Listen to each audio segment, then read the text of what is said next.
ออภัยนะ14:30 น.บ่าย 2:30 น.นะครับดังนั้นนะครับในช่วงนี้ขออนุญาตได้เตรียมความพร้อมที่จะเข้าสู่การประชุมสัมมนาโครงการส่งเสริมการพัฒนาประสิทธิภาพการดำเนินงานหน่วยอบรมประชาชนประจำตำบลหรืออปต.นะครับโดยในครั้งนี้ได้บูรณาการงานสืบสารงานพ่อต่อยอดทุนเล่าเรียนหลวงสำหรับพระสงฆ์ไทยโดยสำนักงานคณะกรรมการอบรมประชาชนกลางหรืออปต.นะครับร่วมกับสำนักงานพระพุทธศาสนาแห่งชาติซึ่งกำหนดจัดในวันนี้วันพุธที่ 2 กรกฎาคม 2568 โดยจะเริ่มนะครับพิธีเปิดโครงการตั้งแต่เวลา 9 นาฬิกาโดยประมาณเป็นต้นไปนะครับแล้วก็จะได้มีการบรรยายพิเศษมีการถวายความรู้มีการแลกเปลี่ยนเรียนรู้นะครับแล้วก็ข้อแนะนำต่างๆที่จะเป็นประโยชน์ในการดำเนินงานของหน่วยอปต.นะครับโดยกระผมนะครับในช่วงนี้ขออนุญาตได้นำเรียนกำหนดการเพื่อโปรดทราบดังนี้นะครับในเวลา 9 นาฬิกาโดยประมาณนะครับหรือเมื่อประธานสงฆ์นะครับได้เดินทางมาถึงนะครับวันนี้เจ้าประคุณสมเด็จพระมหาธีราจารย์กรรมการมหาเถรสมาคมเจ้าคณะใหญ่หนเหนือประธานกรรมการการอบรมประชาชนกลางหรืออปก.นะครับมีบัญชานะครับมอบหมายให้พระเดชพระคุณพระพรหมเสนาบดีที่ปรึกษามหาเถรสมาคมที่ปรึกษาเจ้าคณะภาค 7กรรมการผู้ทรงคุณวุฒิคณะกรรมการอบรมประชาชนกลางหรืออปก.นะครับจะได้เมตตาเดินทางมาเป็นประธานในการเปิดการประชุมสัมมนานะครับเมื่อพิธีเปิดโครงการนะครับได้ดำเนินการเสร็จสิ้นเป็นที่เรียบร้อยเวลา 9:30 น.ในวันนี้นะครับท่านผู้อำนวยการสำนักงานพระพุทธศาสนาแห่งชาติได้กรุณานะครับมอบหมายให้กับท่านผู้อำนวยการกองส่งเสริมงานเผยแผ่พระพุทธศาสนานะครับนายสุพิชัยชาวพกุลนะครับได้เป็นผู้บรรยายพิเศษในหัวข้อสำนักงานพระพุทธศาสนาแห่งชาติกับการส่งเสริมสนับสนุนหน่วยอปต.นะครับก็จะได้ถวายข้อแนะนำในส่วนของการดำเนินงานของอปต.นะครับในยุคปัจจุบันนะครับจากนั้นเวลา 10 นาฬิกาโดยประมาณพระเดชพระคุณพระธรรมวชิโรดมรองศาสตราจารย์ดร.เจ้าคณะภาค 6นะครับจะได้บรรยายแนวทางการสืบสารต่อยอดพัฒนาบูรณาการและข้อเสนอแนะการดำเนินงานหน่วยอบรมประชาชนประจำตำบลหรืออปต.นะครับเป็นที่เรียบร้อยแล้วนะครับเวลา 11 นาฬิกานะครับ11 นาฬิกาโดยประมาณ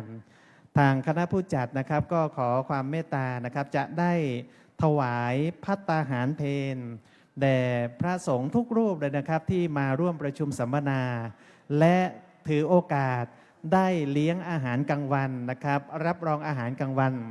สำหรับคณะศรัทธาสาธุชนนะครับคณะผู้บริหารคณะศรัทธาสาธุชนผู้เป็นฆราวาสนะครับจะได้รับประทานอาหารโดยพร้อมเพรียงกันนะครับหลังจากนั้นเวลา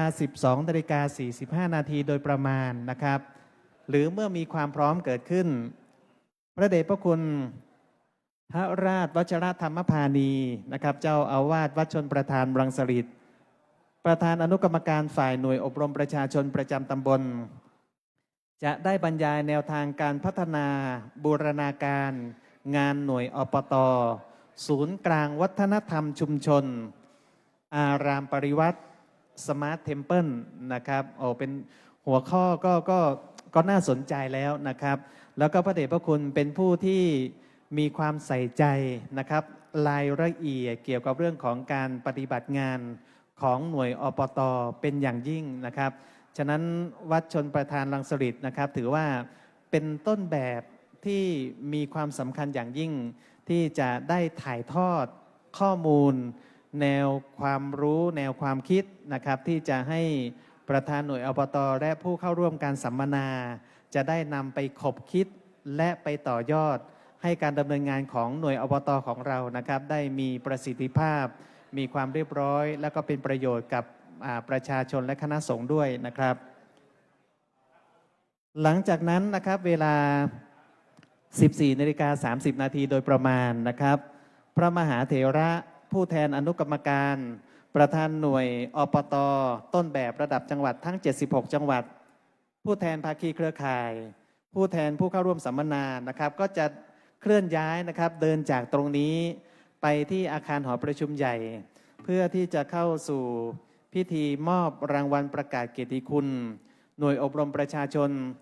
ประจำตำบลต้นแบบระดับจังหวัดทั้ง 76 จังหวัดนะครับโดยเจ้าประคุณสมเด็จพระมหาธีราจารย์กรรมการมหาเถรสมาคมเจ้าคณะใหญ่หนเหนือประธานกรรมการอบรมประชาชนกลางหรืออปกนะครับจะได้เมตตาเป็นประธานในพิธีดังนั้นนะครับเมื่อเราเคลื่อนย้ายจากตรงนี้ไปที่หอประชุมใหญ่แล้วนะครับเมื่อประกอบพิธีในส่วนของการมอบประกาศเกียรติคุณเป็นที่เรียบร้อยนะครับพระคุณท่านก็สามารถที่จะได้เดินชมบูธต่างๆนะครับหรือจะเดินทางกลับพักผ่อนอิริยาบถนะครับก็ตามอัธยาศัยหลังจากที่เสร็จพิธีแล้วนะครับทราบว่าหลายๆรูปนะครับเมื่อมาแล้วนะครับไหนๆมาแล้วก็อยากจะชมนิทรรศการนะครับต่างๆในส่วนของการสืบสารงานพ่อต่อยอดทุนเล่าเรียนหลวงสำหรับพระสงฆ์ไทยนะครับซึ่งงานนิทรรศการต่างๆเนี่ยนะครับผมบอกเลยว่าเป็นระดับหัวกะทิทั้งนั้นเลยนะครับอปต.ของเรานะครับก็ไปจัดนิทรรศการเรียกว่าอลังการเลยทีเดียวแล้วก็ดังที่พระเดชพระคุณพระสุธีวชิรปฏิภาณนะครับได้ไปร่วมแถลงข่าวนะครับเมื่อสัปดาห์ที่แล้วว่าในหน่วยอปต.ของเราเนี่ยนะครับนำเทคโนโลยีสมัยใหม่เนี่ยนะครับมานำเสนอโดยใช้ผลการปฏิบัติงานของหน่วยอปต.ที่มีความโดดเด่นนะครับมานำเสนอในรูปแบบของเทคโนโลยีสมัยใหม่นะครับแล้วก็ทราบว่ามีของดีของมงคลได้แจกจ่ายกันด้วยนะครับได้มอบให้กันด้วยนะครับฉะนั้นพระคุณท่านมาในงานนี้แล้วนะครับนอกจากมาสัมมนาหน่วยอปต.แล้วนะครับยังได้มีโอกาสไปเยี่ยมชมนิทรรศการต่างๆนะครับไม่ว่าจะเป็นโครงการหมู่บ้านรักษาศีล 5โครงการวัดประชารัฐนะครับโครงการเรียกอะไรธรรมจาริกนะครับพระนักเทศพระธรรมกถิกาจารย์นะครับทุนเรียนหลวงสำหรับการศึกษาภาษาบาลีของทุนนะครับของมหาวิทยาลัยสงฆ์ทั้งสองแห่งก็คือมหาวิทยาลัยมหาจุฬาลงกรณราชวิทยาลัย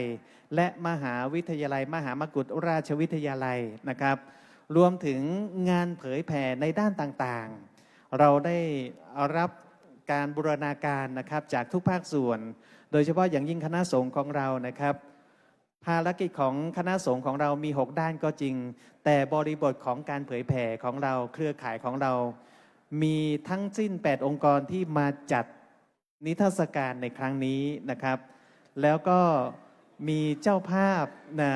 ภัตตาหารมีเจ้าภาพน้ำปานะมีเจ้าภาพของที่ระลึกนะครับเยอะแยะมากมายนะครับที่มามีส่วนร่วมในการจัด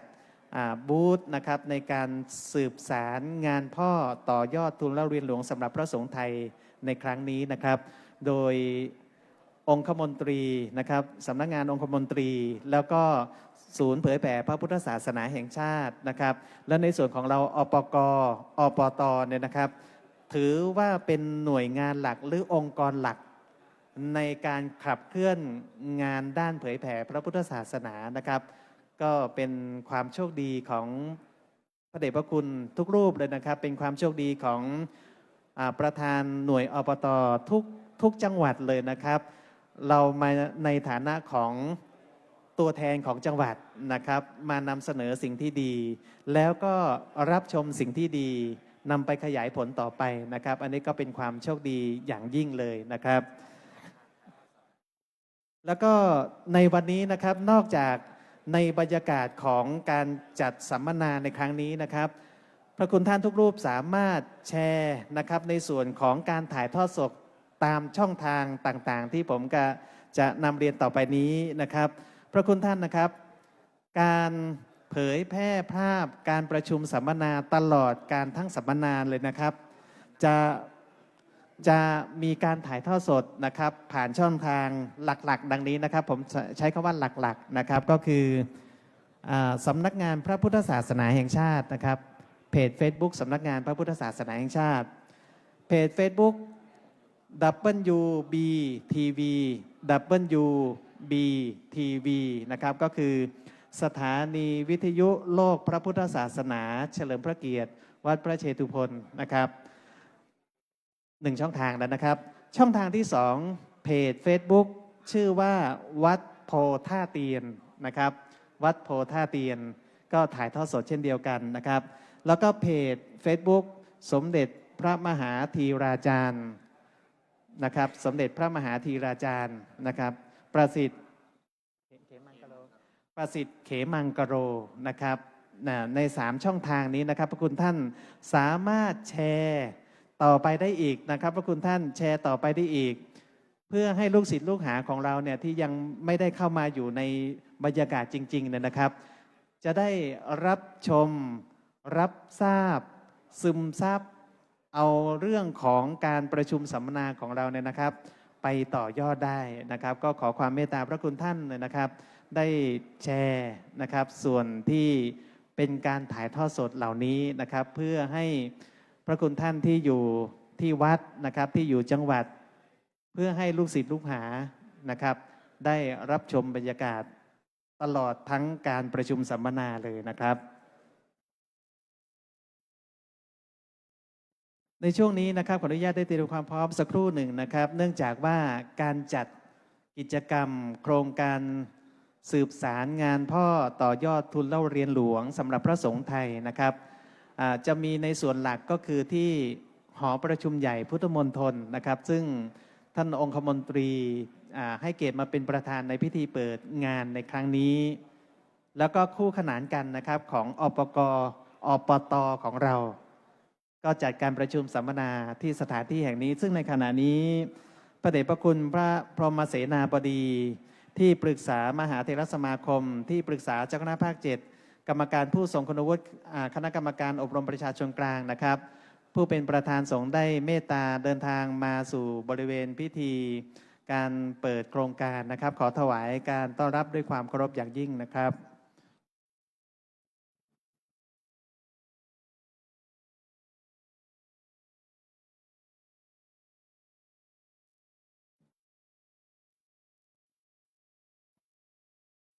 ครับขอนิมนต์ทุกรูปได้นั่งประจำที่นะครับอีกสักครู่หนึ่งนั้นจะได้ขออนุญาตเข้าสู่พิธีการนะครับในส่วนนี้นะครับกระผมขออนุญาตได้นำเรียนกำหนดการเฉพาะในส่วนของการประกอบพิธีเปิดโครงการประชุมสัมมนาเพื่อโปรดทราบและเพื่อทราบดังนี้นะครับเมื่อถึงเวลาที่เหมาะสมแล้วนะครับก็จะได้กราบพระรัตนาผู้เป็นประธานสงฆ์นะครับได้จุดธูปเทียนบูชาพระรัตนตรัยและจะได้นำกล่าวคำบูชาพระรัตนตรัยจากนั้นนะครับผู้เป็นประธานจะได้นั่งประจำที่เก้าอี้รับรองด้านบนเวทีนะครับเสร็จแล้วจะได้อาราธนาพระเถระและเรียนเชิญผู้มีเกียรตินะครับรวม3รูปคนนะครับจะได้เข้าถวายสักการะต่อผู้เป็นประธานนะครับจากนั้นนายสุพิชัยชาวกุลผู้อำนวยการกองส่งเสริมงานเผยแผ่พระพุทธศาสนาปฏิบัติราชการแทนผู้อำนวยการสำนักงานพระพุทธศาสนาแห่งชาติจะได้กล่าวถวายรายงานวัตถุประสงค์การจัดโครงการประชุมสัมมนานะครับจากนั้นพระเดชพระคุณผู้เป็นประธานจะได้กล่าวเปิดและให้โอวาทสำหรับการประกอบพิธีเปิดการประชุมสัมมนานะครับเมื่อเสร็จเป็นที่เรียบร้อยแล้วนะครับก็จะได้ขอความเมตตานะครับพระเดชพระคุณผู้เป็นประธานและคณะผู้จัดงานได้บันทึกภาพเป็นที่ระลึกบริเวณด้านหน้าเวทีนะครับแล้วก็จะได้เข้าสู่กระบวนการประชุมสัมมนาเป็นลำดับต่อไปนะครับซึ่งในขณะนี้บริเวณพิธีนะครับขออนุญาตได้เตรียมความพร้อมอีกสักครู่หนึ่งครับเพื่อให้เกิดความพร้อมนะครับอย่างยิ่งซึ่ง พระเดชพระคุณพระพรหมเสนาบดีนะครับพระคุณท่านก็ได้ดูแลให้กำลังใจนะครับการจัดสถานที่ในการดูแลนะครับการจัดนิทรรศการการประสานงานต่างๆด้วยดีตลอดมาแล้วก็วันนี้พระเดชพระคุณได้มีเมตตานะครับได้เมตตาเดินทางมาเป็นประธานในพิธีเปิดการประชุมสัมมนาครั้งนี้ด้วยนะครับก็นับเป็นความโชคดีนะครับของผู้ที่เข้าร่วมประชุมสัมมนาโดยเฉพาะอย่างยิ่งนะครับประธานหน่วยอปตนะครับก็จะได้ถวายการต้อนรับผู้เป็นประธานและจะได้ร่วมประกอบพิธีเปิดต่อไปนะครับ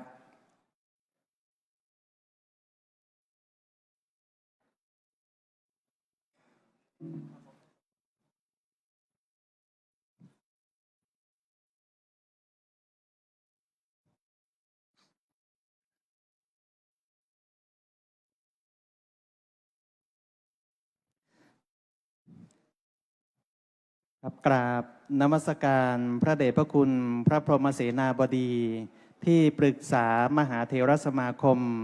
ที่ปรึกษาเจ้าคณะภาค7กรรมการผู้ทรงคุณวุฒิคณะกรรมการอบรมประชาชนกลางอปกด้วยความเคารพอย่างยิ่งนมัสการพระเถรานุเถระทุกรูปด้วยความเคารพครับเรียนนายสุพิชัยชาวกุล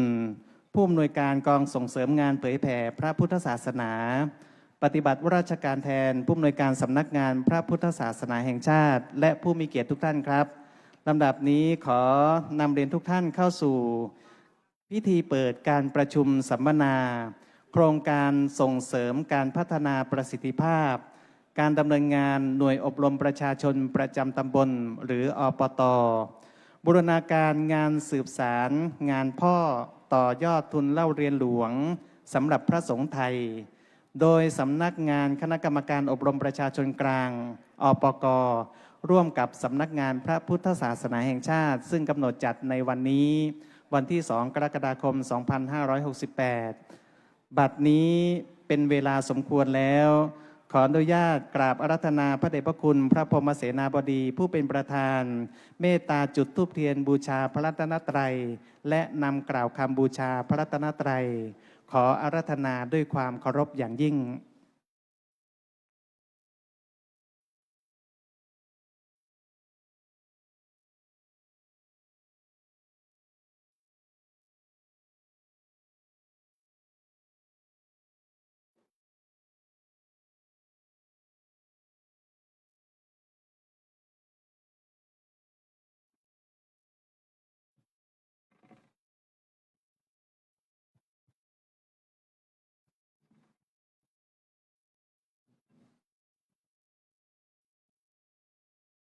อะระหังสัมมาสัมพุทโธ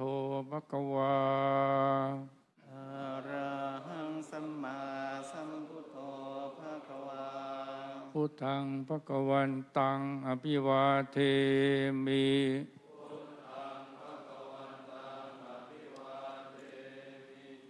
สวากาโตภควตาธัมโม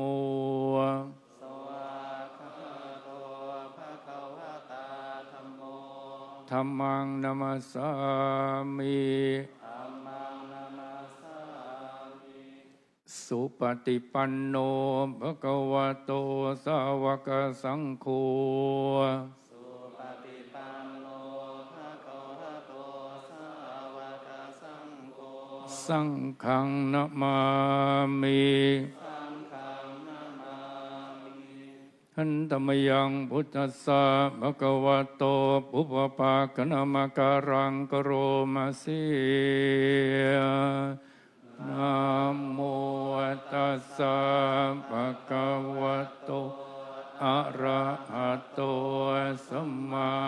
สัมพุทธัสสะนะโมตัสสะภะคะวะโตอะระหะโตสัมมาสัมพุทธัสสะนะโมตัสสะภะคะวะโตอะระหะโตสัมมาสัมพุทธัสสะ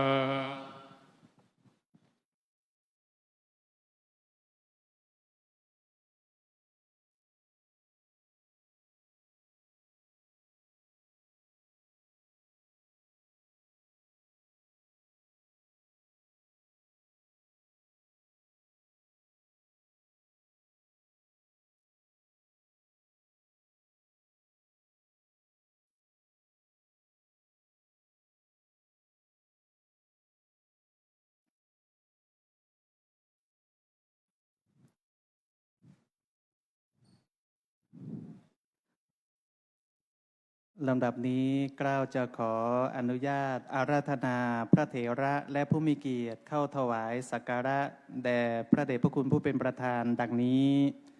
1. พระเดชพระคุณพระภาวนาธรรมาภิราม รองเจ้าคณะจังหวัดพังงา ผู้แทนประธานหน่วยอบรมประชาชนประจำตำบลต้นแบบครับ ขออาราธนาด้วยความเคารพอย่างสูง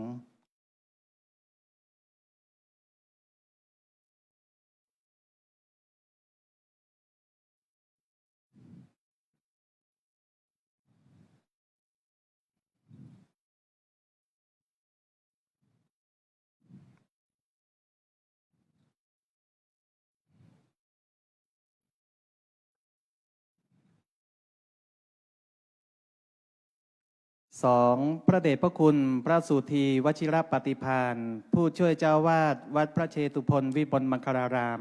เลขานุการคณะกรรมการอบรมประชาชน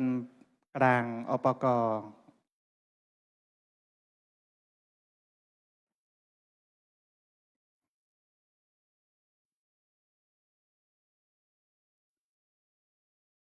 และ 3. นายสุขพิชัยชาวกุลผู้อำนวยการกองส่งเสริมงานเผยแผ่พระพุทธศาสนา ปฏิบัติราชการแทนผู้อำนวยการสำนักงานพระพุทธศาสนาแห่งชาติ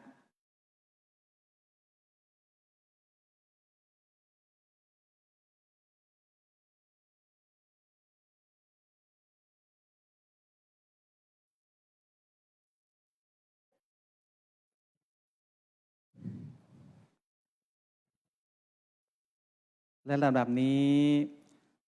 นายสุขพิชัยชาวกุลผู้อำนวยการกองส่งเสริมงานเผยแผ่พระพุทธศาสนาปฏิบัติราชการแทนผู้อำนวยการสำนักงานพระพุทธศาสนาแห่งชาติจะได้กล่าวถวายรายงานวัตถุประสงค์ของการจัดโครงการส่งเสริมการพัฒนาประสิทธิภาพหน่วยอปต.ขอเรียนเชิญด้วยความเคารพครับ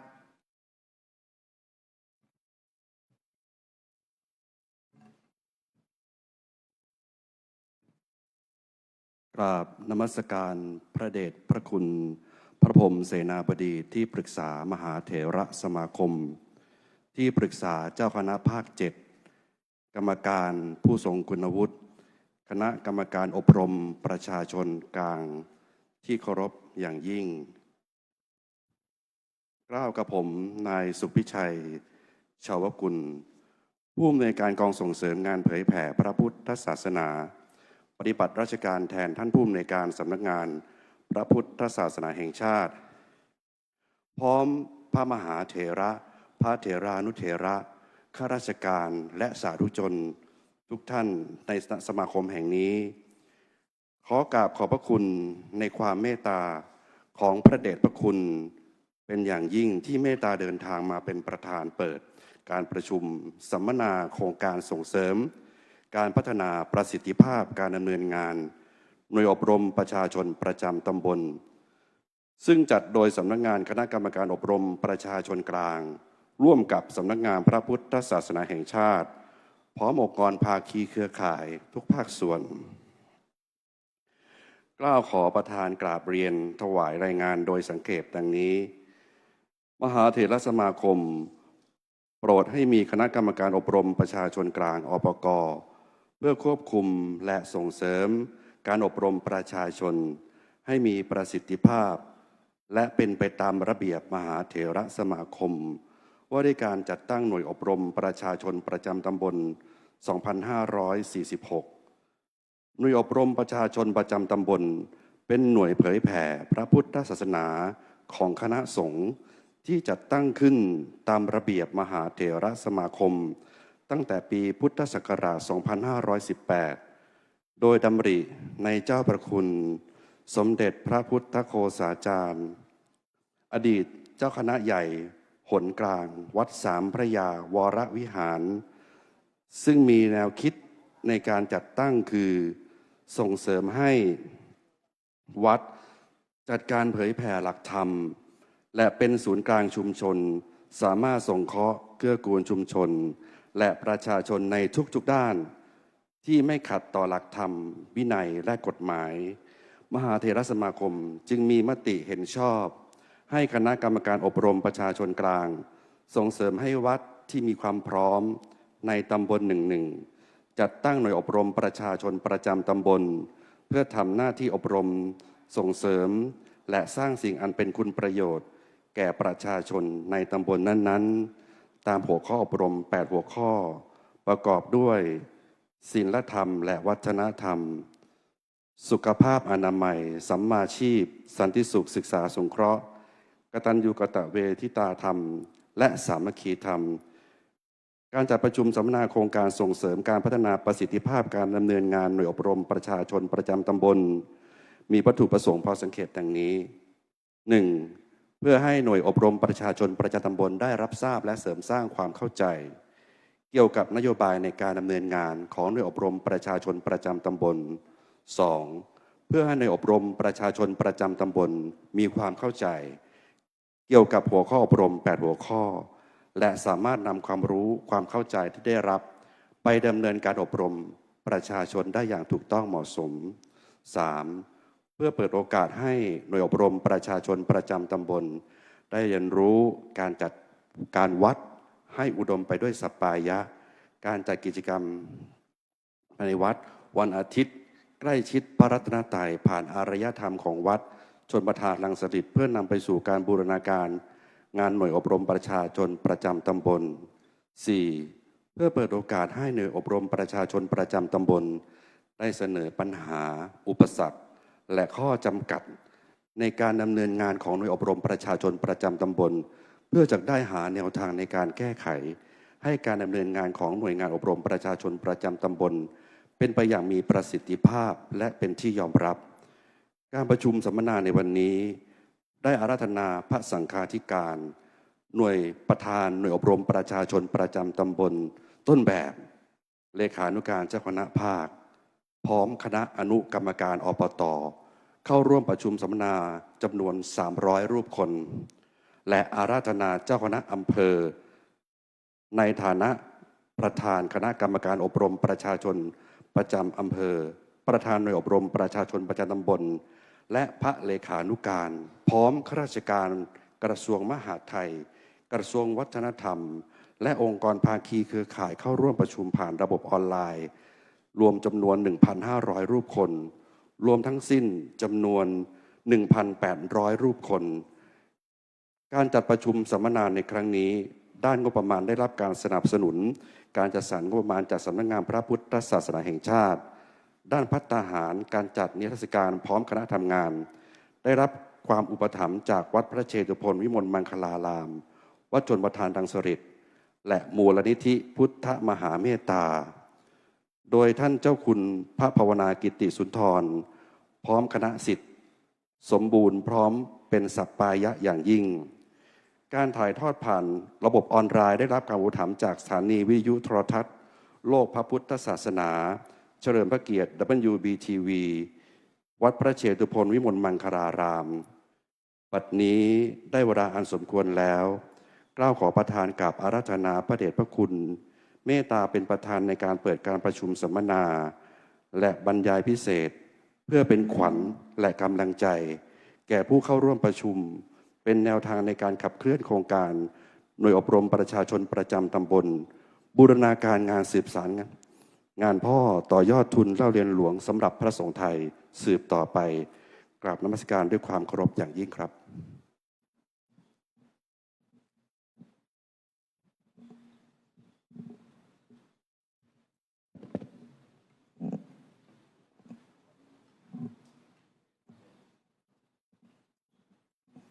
ขอโอกาสก็แสดงความนับถือท่านเจ้าคุณภาวนาธรรมาภิรามเจ้าคุณสุธีวชิระปฏิภาณประธานหน่วยอบรมประชาชนตำบลทุกท่านขอเจริญพรท่านผู้อำนวยการเผยแผ่ผู้ปฏิบัติหน้าที่ผู้อำนวยการสำนักงานพุทธศาสนาแห่งชาติและเจ้าหน้าที่ที่เกี่ยวข้องทุกท่านวันนี้ผมได้รับเกียรติให้มาเป็นประธานเปิดประชุมสัมมนาเชิงปฏิบัติการ โดยอบรมประชาชนประจำตำบลซึ่งเป็นงานที่สำคัญของคณะสงฆ์งานหนึ่งในด้านงานเผยแผ่พุทธศาสนาเริ่มขึ้นเมื่อปี 2516 ซึ่งเป็นแนวดำริของเจ้าพระคุณสมเด็จพระพุทธโฆษาจารย์ท่านได้นำหลักหัวใจสังคมสงเคราะห์ขององค์สมเด็จพระสัมมาสัมพุทธเจ้าที่ตรัสแก่พระอรหันต์60 รูปวัจรถาภิกขเวจาริกังโภชนะหิตายะโภชนะสุขายะโลกานุกรรมยะอาตาหิตายะเทวมนุษย์สานังในหลักธรรมหัวใจสงเคราะห์ก็คืออาตาหิตาสุขะมาขับเคลื่อนโครงการโดยรวมประชาชนประจำตำบลคืออัตถาและความประโยชน์หิตะช่วยเหลือก็กูลกันแล้วก็สุขะให้เกิดความสะดวกสุขด้วยสะดวกด้วยถ้าสุขไม่สะดวกไม่สบายก็ไม่ใช่หลักที่จะดำเนินการโดยมีจุดมุ่งหมายอยู่3 ประการ 1. เพื่อปกป้องศาสนา 2. เพื่อรักษาสังฆมณฑลและ 3. เพื่อกระจายความยากจนของวัดวาอารามโดยมีวัตถุประสงค์5 ประการแล้วก็ขับเคลื่อนด้วยหลักธรรม8 หัวข้อดังที่ท่านผู้อำนวยการได้กล่าวรายงานไปแล้วนั้นทีนี้เราจะทำงานหน่วยอบรมประชาชนบุญให้ได้ประสิทธิผลประสิทธิภาพเกิดเป็นรูปธรรมนั้นผมก่อนที่จะได้ขึ้นมาบริหารระดับนี้จะเล่าให้ฟังว่าทำงานนี้ทำแบบไหนจึงจะได้ผลโดยเจ้าพระคุณสมเด็จท่านมองว่าการเผยแผ่พุทธศาสนาโดยเฉพาะในด้านการช่วยเหลือประชาชนงานหน่วยอบรมประชาชนประจำตำบลหัวใจคือมุ่งเอาสังคมชนบทโดยเฉพาะตัวเจ้าวาดจะเป็นประธานหน่วยอบรมประชาชนประจำตำบลที่เราจะทำงานนี้ต้องให้รู้จุดมุ่งหมายวัตถุประสงค์แล้วก็หลักธรรมที่จะขับเคลื่อนจุดประสงค์ก็คือเพื่อปกป้องพุทธศาสนาเพื่อรักษาสังฆมณฑลเพื่อรักษาความยากจนของวัดวาอารามแล้ววัตถุประสงค์ที่สำคัญ8 หัวข้อ 1. เพื่อสงเคราะห์ชุมชนหมายเอาชุมชนในตำบลของเราสังคมชนบทเมื่อสังคมชนบทเข้มแข็งได้รับ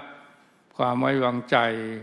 เป็นผู้นำจิตวิญญาณคือตัวเจ้าวาดซึ่งเป็นประธานอบรมประชาชนประจำตำบลเป็นผู้นำพร้อมทั้งกำนันผู้ใหญ่บ้านแพทย์อาสาแล้วก็จิตอาสาทำงานด้วยเสียสละในประการที่ 1วัตถุประสงค์ที่ 1วัตถุประสงค์ที่ 2เป็นศูนย์รวมความคิดว่าในหมู่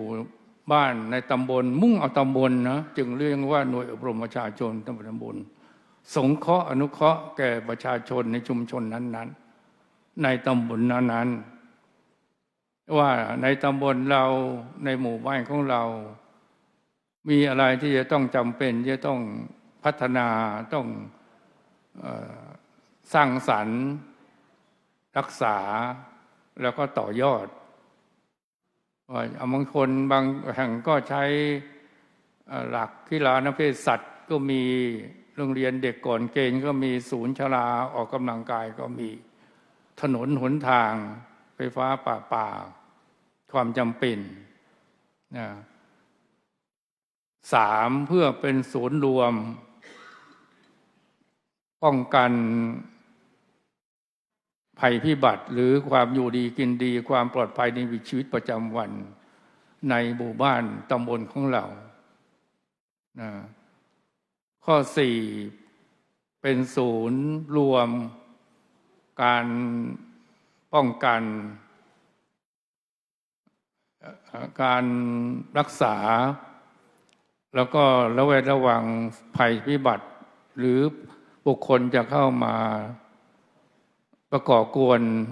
ความไม่สงบสุข หรือนำสิ่งเสพติดเข้ามาในหมู่บ้านในตำบลของเรา แล้วประการสุดท้ายคือเป็นส่วนรวมข้อมูลข่าวสาร โดยเฉพาะข่าวสารทางรายการเป็นสิ่งสำคัญอย่างยิ่ง แล้วก็ใช้หลักธรรม8หัวข้อ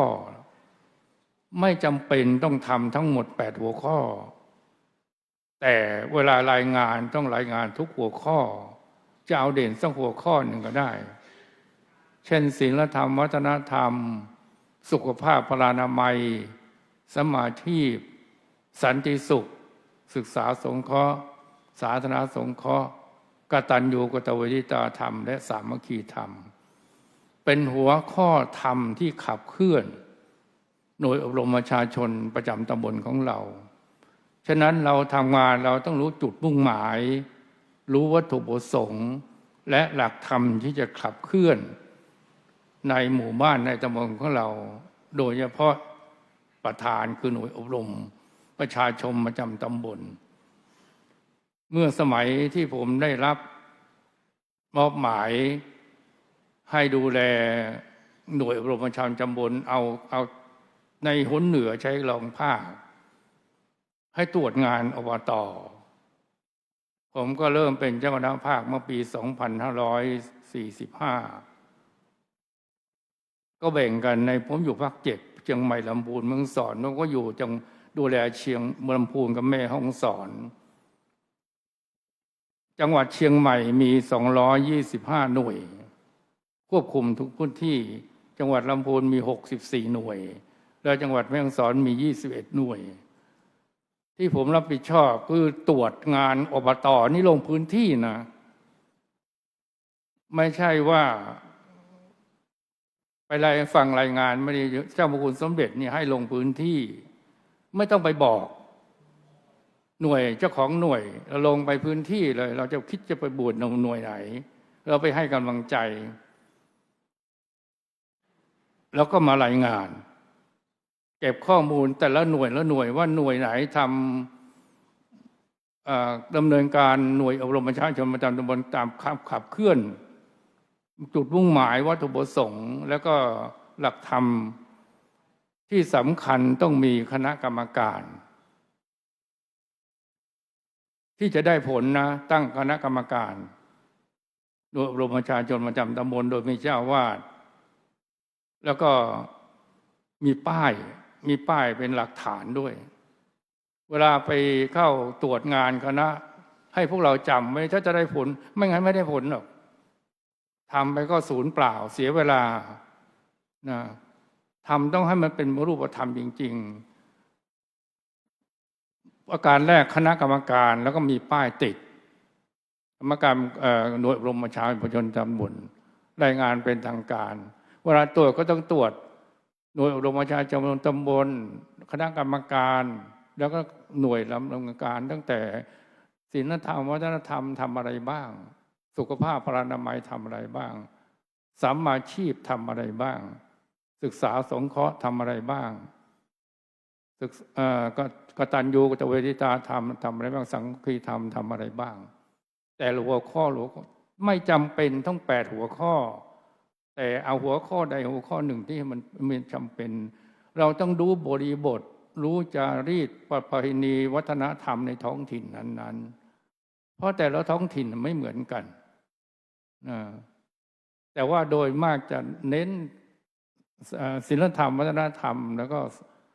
สัมมาชีพแล้วก็ที่สำคัญนี่ก็คือสุขภาพพลานามัยอันนี้เป็นเรื่องสำคัญแล้วก็ออกตรวจแต่ละหน่วยแล้วก็บันทึกในหนเหนือเนี่ย16จังหวัดปีหนึ่งจะมีประชุม2ครั้งเจ้าคณะใหญ่เจ้าคณะภาครองภาคเจ้าคณะจังหวัดอันนี้เป็นทำเป็นรูปแบบที่สำคัญนะประชุม2ครั้งแล้วก็ให้รองและเจ้าคณะภาคเป็นผู้รายงานไม่ใช่รายงานเฉยๆมีเอกสารประกอบมีภาพกิจกรรมอะไรต่างๆด้วยนะหลวงพ่อสมเด็จท่านเอาแบบนั้นมีผู้รับลูกปีหนึ่งประชุม2ครั้งผมรับผิดชอบแต่ปี2550 45มาจนถึง 2568เนี่ยเป็นภาคเป็นรองภาคเป็นภาครวมแล้ว23 ปีติดต่อกันจนผมมาเป็นเจ้าคณะภาคแล้วก็มาเกษียณวันที่8 พฤษภาคมวันหมดวาระแล้วเข้า80 ปีพอดีก็ส่งงานต่องานนี้ให้รองเจ้าคณะภาครูปใหม่ต่อสานงานต่อเนี่ยฉะนั้นหน่วยอบรมประชาชนประจำตำบลนี่มันน่าทำเป็นงานที่สำคัญของคณะสงฆ์ที่เจ้าคุณสมเด็จพระมหาราชมังคลาจารย์ที่เอาหัวข้อศีลธรรมวัฒนธรรมมาเป็นบูรณาการเป็นโครงการหมู่บ้านรักษาศีล 5เมื่อปี2557ก็เอาเนี่ยฉะนั้นมุ้งใหญ่คือหน่วยอบรมประชาชนประจำตำบลแล้วณปัจจุบันนี้มีเจ้าคุณสมเด็จพระมหาธีราจารย์เป็นประธานอบก.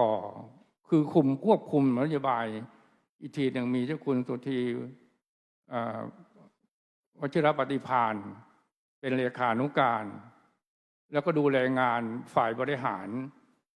หน่วยขับเคลื่อนหน่วยอบรมประชาชนประจำตำบลแม้ท่านยังไม่ได้ไปลงพื้นที่ความจริงแล้วเนี่ยหนเหนือนี่4 ปีจัดประกวดระดับอำเภอระดับจังหวัดระดับจังภาคแล้วก็ระดับคน4 ปีก็เวียนกันมาแต่ในภาคจัดทุกปีละ2 ครั้งในจังหวัดในภาคของตนเองเพื่อจะดูว่าหน่วยอบรมหน่วยไหนทำงานหรือไม่ทำงานนะถ้าจริงๆแล้วเนี่ยหน่วยอบรมประชาชนเป็นงานเผยแผ่ที่สำคัญของคณะสงฆ์ตามจุดมุ่งหมายเลยว่าเพื่อรักษาพุทธศาสนาเพื่อปกป้องพุทธศาสนาเพื่อรักษาสังคมมณฑลเพื่อกระจัดความยากจนของวัดวาอารามเพื่อปกป้องพุทธศาสนายังไงถ้าพระสงฆ์เรารู้หน้าที่ที่รับมอบหมายพระสังฆาธิการ12 ระดับ 6 ตำแหน่งที่สำคัญ12 ระดับ 6 ตำแหน่งก็มีตำแหน่งเจ้าวาดสำคัญสูงสุดวัดเจริญหรือเสื่อมมาอยู่ที่ไม่ใช่อยู่ที่ตำบลไม่ใช่อยู่อำเภอไม่อยู่ที่ภาคไม่อยู่ที่หนไม่อยู่ที่แต่อยู่ที่ตัวเจ้าวาดตัวเจ้าวาดเป็นจักรสำคัญเป็นผู้นำจิตเป็นศูนย์รวมทุกอย่างในหมู่บ้านในตำบลมุ่งเอาตำบลจึงเรียกว่าหน่วยอบรมประชาชนประจำตำบลเมื่อตำบลของเราต้องดูบริบทดูประเพณีวัฒนธรรมท้องถิ่นนั้นๆว่าจะควรจะทำอย่างไรจะช่วยเหลือประชาชนอย่างไรในเมืองก็อีกรูปแบบหนึ่งตามชนบทก็อีกรูปแบบหนึ่งไม่เหมือนกันแต่ดูต้องบริบทดูจารีตประเพณีธรรมเนียมของท้องถิ่นนั้นๆแล้วมันจะผูกใจชาวบ้านเป็นที่พึ่งของชาวบ้านได้เป็นเกิดความรักความสามัคคีที่เจ้าพระคุณสมเด็จท่านเอาศีลธรรมมาเป็นโครงการหมู่บ้านศีล 5เนี่ยความจริงศีล 5มันก็มีอยู่แล้วแต่หัวใจของโครงการนี้คือการสร้างความปรองความปรองดองสมานฉันท์ของตัวในชาติโดยใช้ศีล 5หลักหัวใจมันอยู่ตรงนี้นะไม่ใช่ว่าบางคนเขาไม่เข้าใจทำไมเอาศีล 5มาทำอีกเป็นหลักประวรเพราะคนแตกความคิดความสามัคคีแล้วปี2557แล้วหลวงพ่อไปเปิดที่จังหวัดสระบุรีวันนั้นปฏิวัติคณะรัฐบาลโดยมีพลเอกประยุทธ์จันทร์โอชาเมื่อเป็นรัฐบาลก็ท่านก็เข้าไปหาเป็นรัฐบาลชุดแรกที่เข้าไปหามหาเถรสมาคมซึ่งมีเจ้าพระคุณสมเด็จพระมหาราชมังคลาจารย์เป็นผู้ปฏิบัติหน้าที่ไปขอหลักธรรมแนวสร้างความปรองดองสมานฉันท์ของคนในชาติหลวงพ่อต้องคิดศีล 5อยู่แล้วมันเป็นวิถีของชาวพุทธเราแต่ว่าเอามาบูรณาการเข้ากับสถานการณ์ของบ้านเมืองท่านก็มอบหลักศีล 5นี้ไปฉะนั้นจึงทำงานก็มาขับเคลื่อนมาแล้วผมก็เป็นประธานรูปแรกที่ขับเคลื่อนนี้มา 4 ปีเข้ายุทธศาสตร์ชาติก็จะทำไปอีก13 ปีให้ครบ20 ปียุทธศาสตร์ชาติเนี่ยฉะนั้นงานหน่วยอบรมประชาชนมันจำเป็นเป็นงานที่น่าทำมากคณะสงฆ์แล้วอยู่เฉพาะเจ้าว่าต่างจังหวัดเราเนี่ยมันอยู่ใกล้ชิดชาวบ้านเราจะรู้ดีรู้มองเนี่ยดูที่ไหนเห็นชาวบ้านรู้เป็นพี่เป็นน้องเป็นญาติกันหมดแล้วก็เป็นที่พึ่งของเขาได้เราก็จะแนะนำอะไรเขาทั้งหลักธรรมสมาชีพทั้งหลักสมาชีพหลักธรรมเพื่อเอาศีลเป็นหลักแล้วโดยเฉพาะประเทศไทยเนี่ยสัมมาชีพนี่เป็นสิ่งสำคัญมากเพราะเป็นเมืองเกษตรกรรมนะเป็นหมวดอาหารที่สำคัญที่สุดในเอเชียคือประเทศไทยเราเอาเพียงปลูกผักสวนครัวรั้วกินได้อะไรนี้ก็ชาวบ้านก็อยู่ได้แล้วถ้าอยู่พอเพียงแล้วก็ให้เกิดความรักความสามัคคีโดยใช้หลักธรรมทั้ง8 หัวข้อขับเคลื่อนนะจันผมก็จะสรุปได้ว่าจุดมุ่งหมายวัตถุประสงค์หัวข้อที่เราจะขับเคลื่อนโครงการหมู่บ้านศีล 5ได้ดีตามที่ผมได้กล่าวแล้วว่าจุดมุ่งหมายวัตถุประสงค์แล้วก็หลักธรรมที่ขับเคลื่อนแล้วก็เก็บเป็นรายงานเป็นสมุดประการแรกหนึ่งเราจะต้องคณะกรรมการก่อนผลไหนยังไม่มีตรงไหนยังไม่มีตั้งเลยแล้วก็ทำป้ายให้เป็นจริงลักษณะแล้วก็ขับขึ้นไงเพราะคณะสงฆ์เจ้าวาดเนี่ยนอกจากหลักมาตรา3738เป็นหน้าที่ของเราปกครองศึกษาเผยแผ่สาธารณูปการสาธารณก็ศึกษาสงเคราะห์สาธารณูปการมันจะมีงานอื่นเข้ามาเช่นงานเผยแผ่งานวิปัสสนาบ้างงานหน่วยอบรมประชาชนตำบลบ้างงานศีล 5บ้างวัดประชารัฐบ้างทำได้ไม่หนักใจแล้วไม่ต้องใช้งบประมาณด้วยผมทำงานศีล 5นี่ไม่มีงบประมาณครั้งแรกแต่ขับเคลื่อนไปได้77 จังหวัดทำงานด้วยจิตด้วยใจเจ้าพระคุณสมเด็จพระโฆษาจารย์ท่านเคยให้โอวาทไว้ว่าเอางานแลกเงินเราทำงานน้ำจะเงินมันจะมาเองถ้าจิตทำด้วยจิตบริสุทธิ์ผมทำโครงการนี้มาทั้งหน่วยอบรมประชาชนตำบลและประธานโครงการหมู่บ้านศีล 5ขับเคลื่อนไปทั่วประเทศเนี่ย3 รอบใน4 ปีนี่ที่ผมเป็นประธานอยู่7 ปีแล้วก็ลาออกเมื่อเป็นมหาเถรสมาคมเมื่อเป็นงานกรรมการปสป.ซึ่งมันงานมันหนักขึ้นก็ลาออกจนอายุเข้า80 ปีนี้ก็แต่ยังเป็นที่ปรึกษาแล้วก็เป็นกรรมการวุฒิในส่วนต่างๆเช่นงานวันนี้ที่เกิดขึ้นวันนี้2 3 4ก็ผมก็เป็นรองประธานอยู่ทุกคนพรหมดิษฐ์เป็นประธานใหญ่ที่เอามหกรรมต่อสืบสารงานพ่อต่อยอดทุนเล่าเรียนหลวงเพื่อพระสงฆ์ไทยที่มาจัดมหกรรมรวมกันทั้ง8 องค์กรนี่ก็มีหนึ่งในก็คือมีองค์การหมู่บ้านองค์อบหน่วยอบรมประชาชนประจำตำบลเราซึ่งแม้จะไม่ได้เข้าเป็นทุนเล่าเรียนหลวงอยู่มีอยู่3ที่ยังไม่ได้เข้าอยู่1หมู่บ้านหน่วยอบรมประชาชนตำบล2ศีลโครงการหมู่บ้านศีล 5แล้วก็3บ้านประชารัฐสร้างสุขซึ่งยังไม่ได้เข้าโครงการทุนเล่าเรียนหลวงแต่เราไม่ต้องกำลังทำงานไปแม้จะไม่ได้เท่าทุนเล่าหลวงก็ทำงานถือว่าเป็นงานที่สำคัญงานเผยแผ่สำคัญของคณะสงฆ์ผมก็ขอให้กำลังใจแต่ว่าให้รู้จุดมุ่งหมายวัตถุประสงค์แล้วก็เอาหลักธรรมโดยมุ่งความเข้มแข็งความอยู่ดีกินดีความรักความสามัคคีในหมู่บ้านในตำบลของเราเมื่อตำบลหมู่บ้านของเราเข้มแข็งส่วนรวมประเทศชาติเราก็เข้มแข็งอันนี้เป็นแนวดำริของเจ้าพระคุณสมเด็จพระพุทธโฆษาจารย์ผู้คิดค้นหน่วยอบรมประชาชนประจำตำบลและเป็นงานสำคัญของคณะสงฆ์เราเป็นงานเผยแผ่ที่สำคัญคู่กับโครงการหมู่บ้านรักษาศีล 5แล้วก็จะขับเคลื่อนเลยไปเพราะมันเป็นประโยชน์สุขให้เป็นที่พึ่งทางใจแล้วก็เป็นหลักสัมมาชีพแก่พี่น้องประชาชนชาวไทยซึ่งประเทศไทยเราเป็นประเทศที่มีหมวดอาหารรู้จัก ใช้รู้จักประหยัดรู้จักใช้ชีวิตพอเพียงก็น่าอยู่ประเทศที่อื่นทั้งหมดมาผมเดินทางไปมาแล้ว49ประเทศพูดตรงๆเลยว่าสู้ประเทศไทยเราไม่ได้นะฉะนั้นเราอยู่ประเทศไทยเป็นพระสงฆ์ไทยอยู่กับประชาชนสร้างความเข้มแข็งสร้างความอยู่ดีกินดีในหมู่บ้านในตำบลของเราให้เกิดความรักความสามัคคีปรองดองให้เกิดประโยชน์สุขเกื้อกูลตามหลักหัวใจสำคัญขององค์สมเด็จพระสัมมาสัมพุทธเจ้าที่เจ้าพระคุณสมเด็จพระพุทธโฆษาจารย์เอามาขับเคลื่อนโครงการหน่วยอบรมประชาชนประจำตำบลผมก็ให้แนวทางไว้แล้วก็ขอเปิดประชุมสัมมนาเป็นเชิงวิชาการต่อไปก็จะมีเจ้าหน้าที่มีดูจะเป็นวิชั่วโมงของเจ้าคุณธรรมวชิรดมมาบรรยายแล้วก็ต่อด้วยท่านอินทพรยังอยู่ที่หอประชุมใหญ่มาเนี่ยใครแต่น่ากลัวจะหรือมาแล้วเนี่ยโอ้หน้าก็แทนนะก็ขอเปิดประชุมก็ขออำนาจคุณพระศรีรัตนตรัยบุญกุศลความเสียสละของประธานหน่วยอบรมประชาชนประจำตำบล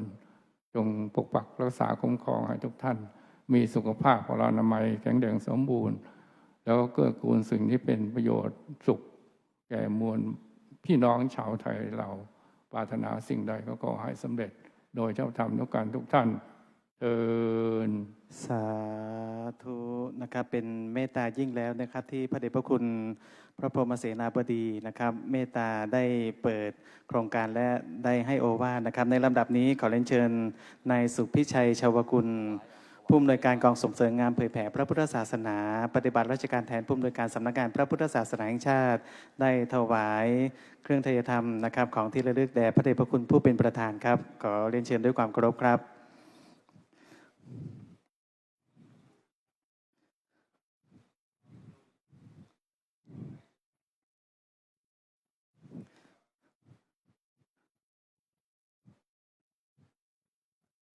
และจะได้ขอความเมตตาพระเดชพระคุณผู้เป็นประธานได้บันทึกภาพนะครับได้บันทึกภาพกับพระมหาเถระนะครับที่ได้ร่วมเปิดโครงการประชุมสัมมนานะครับที่บนเวทีนะครับเพื่อที่จะได้เป็นของเป็นที่ระลึกนะครับในการเปิดโครงการประชุมสัมมนาในวันนี้นะครับ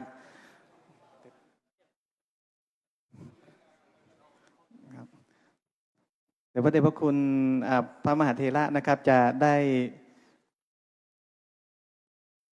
อยู่ด้านซ้ายด้านขวานะครับแล้วก็บันทึกจากด้านล่างขึ้นไปนะครับ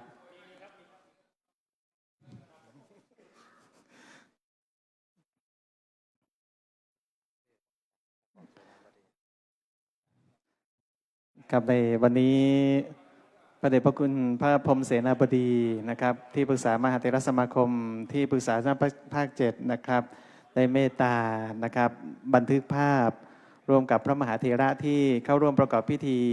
นะครับในส่วนของการเปิดโครงการในครั้งนี้นะครับโดยพระเดชพระคุณพระเทพปริยติโสพลนะครับเจ้าคณะจังหวัดกาญจนบุรีพระเดชพระคุณพระราชพัฒนวชิรบัณฑิตนะครับจังหวัดขอนแก่นนะครับแล้วก็พระมหาเถระนะครับที่ได้ร่วมพิธีเปิดการประชุมสัมมนาในครั้งนี้นะครับเป็นมงคลยิ่งนะสำหรับชาวอปต.ของเรานะครับโดยเฉพาะอย่างยิ่งพระเดชพระคุณนะครับพระสุธีวชิรปฏิภาณนะครับเลขานุการคณะกรรมการอปก.นะครับรวมทั้งประธานหน่วยอปต.ทุกแห่งเลยนะครับที่เมตตาขอกราบอาราธนาหลวงพ่อลพบุรีนะครับขอนิมนต์นะครับขอนิมนต์ครับได้เมตตานะครับบันทึกภาพโดยพระเดชพระคุณผู้เป็นประธานนะครับสุพรรณบุรีด้วยนะครับพระเดชพระคุณครับราชบุรีด้วยนะครับพระเดชพระคุณครับเราหลวงพ่อพางาด้วยนะครับหลวงพ่อพระภาวนาธรรมาภิรามนะครับขอนิมนต์ครับขอนิมนต์ด้วยความเคารพอย่างสูงครับนะเป็นเมตตายิ่งนะครับของพระเดชพระคุณผู้เป็นประธานนะครับครับคณะกรรมการในส่วนของกลางและภูมิภาคนะครับนะโดยวันนี้นะครับพระเดชพระคุณพระพรหมเสนาบดีนะครับนะเมตตาได้เปิดโครงการและให้โอวาทให้ข้อคิดเกี่ยวกับความเป็นมาของอปต.นะครับแล้วก็ให้ ข้อคิดแนวทางในการบริหารงานอบต.ด้วยความเรียบร้อยนะครับ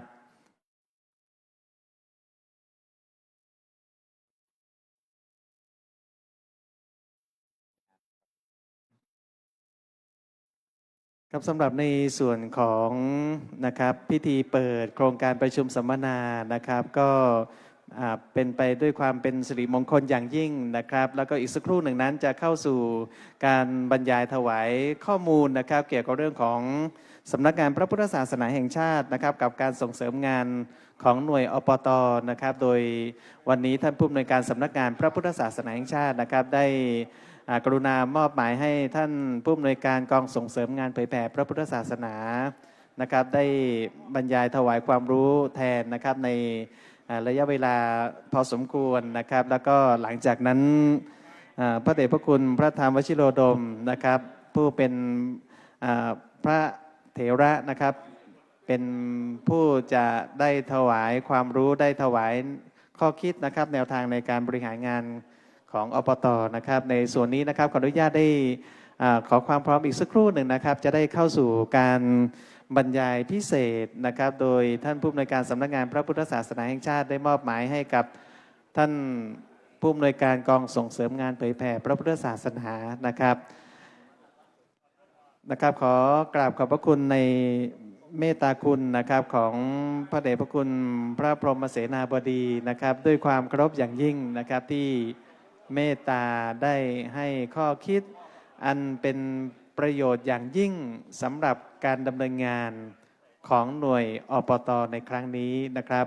พระเดชพระคุณก็มีภารกิจต่อในส่วนของงานสืบสารงานพ่อนะครับในส่วนของการจัดนิทรรศการในส่วนของการประกอบพิธีเปิดในส่วนของทุนเล่าเรียนหลวงนะครับ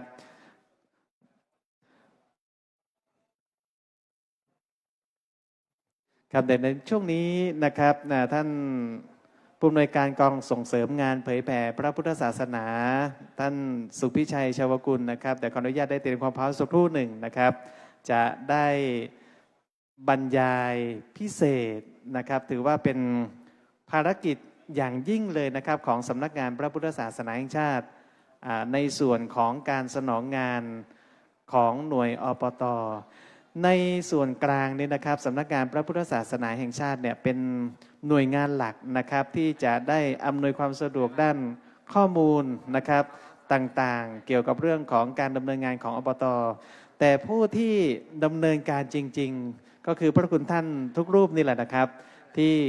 คอยขับเคลื่อนภารกิจของอบต.ทั้ง8ด้านนะครับให้มีผลที่ดีงามนะครับต่อการคณะสงฆ์และเป็นประโยชน์ต่อประชาชนนะครับ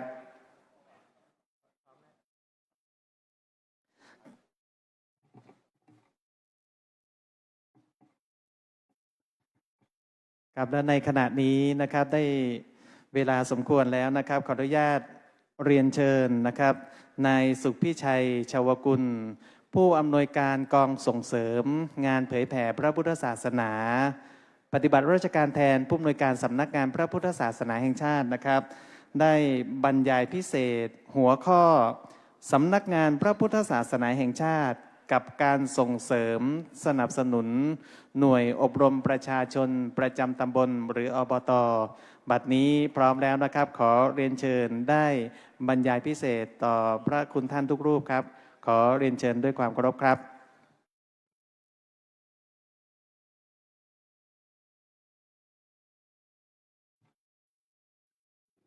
ครับก้าวกับผมขออนุญาตอีกวาระหนึ่งนะครับขอถวายความเคารพพระเทพปริยัติโสพลหลวงพ่อเจ้าคณะจังหวัดกาญจนบุรีผู้เป็นองค์ประธานอาวุโสในห้องนี้นะครับและหลวงพ่อจังหวัดอีกหลายรูปพระมหาเถระพระเถรานุเถระทุกรูปในห้องนี้นะครับรวมทั้งเจ้าหน้าที่ทุกท่านด้วยนะครับวันนี้ถือว่าเป็น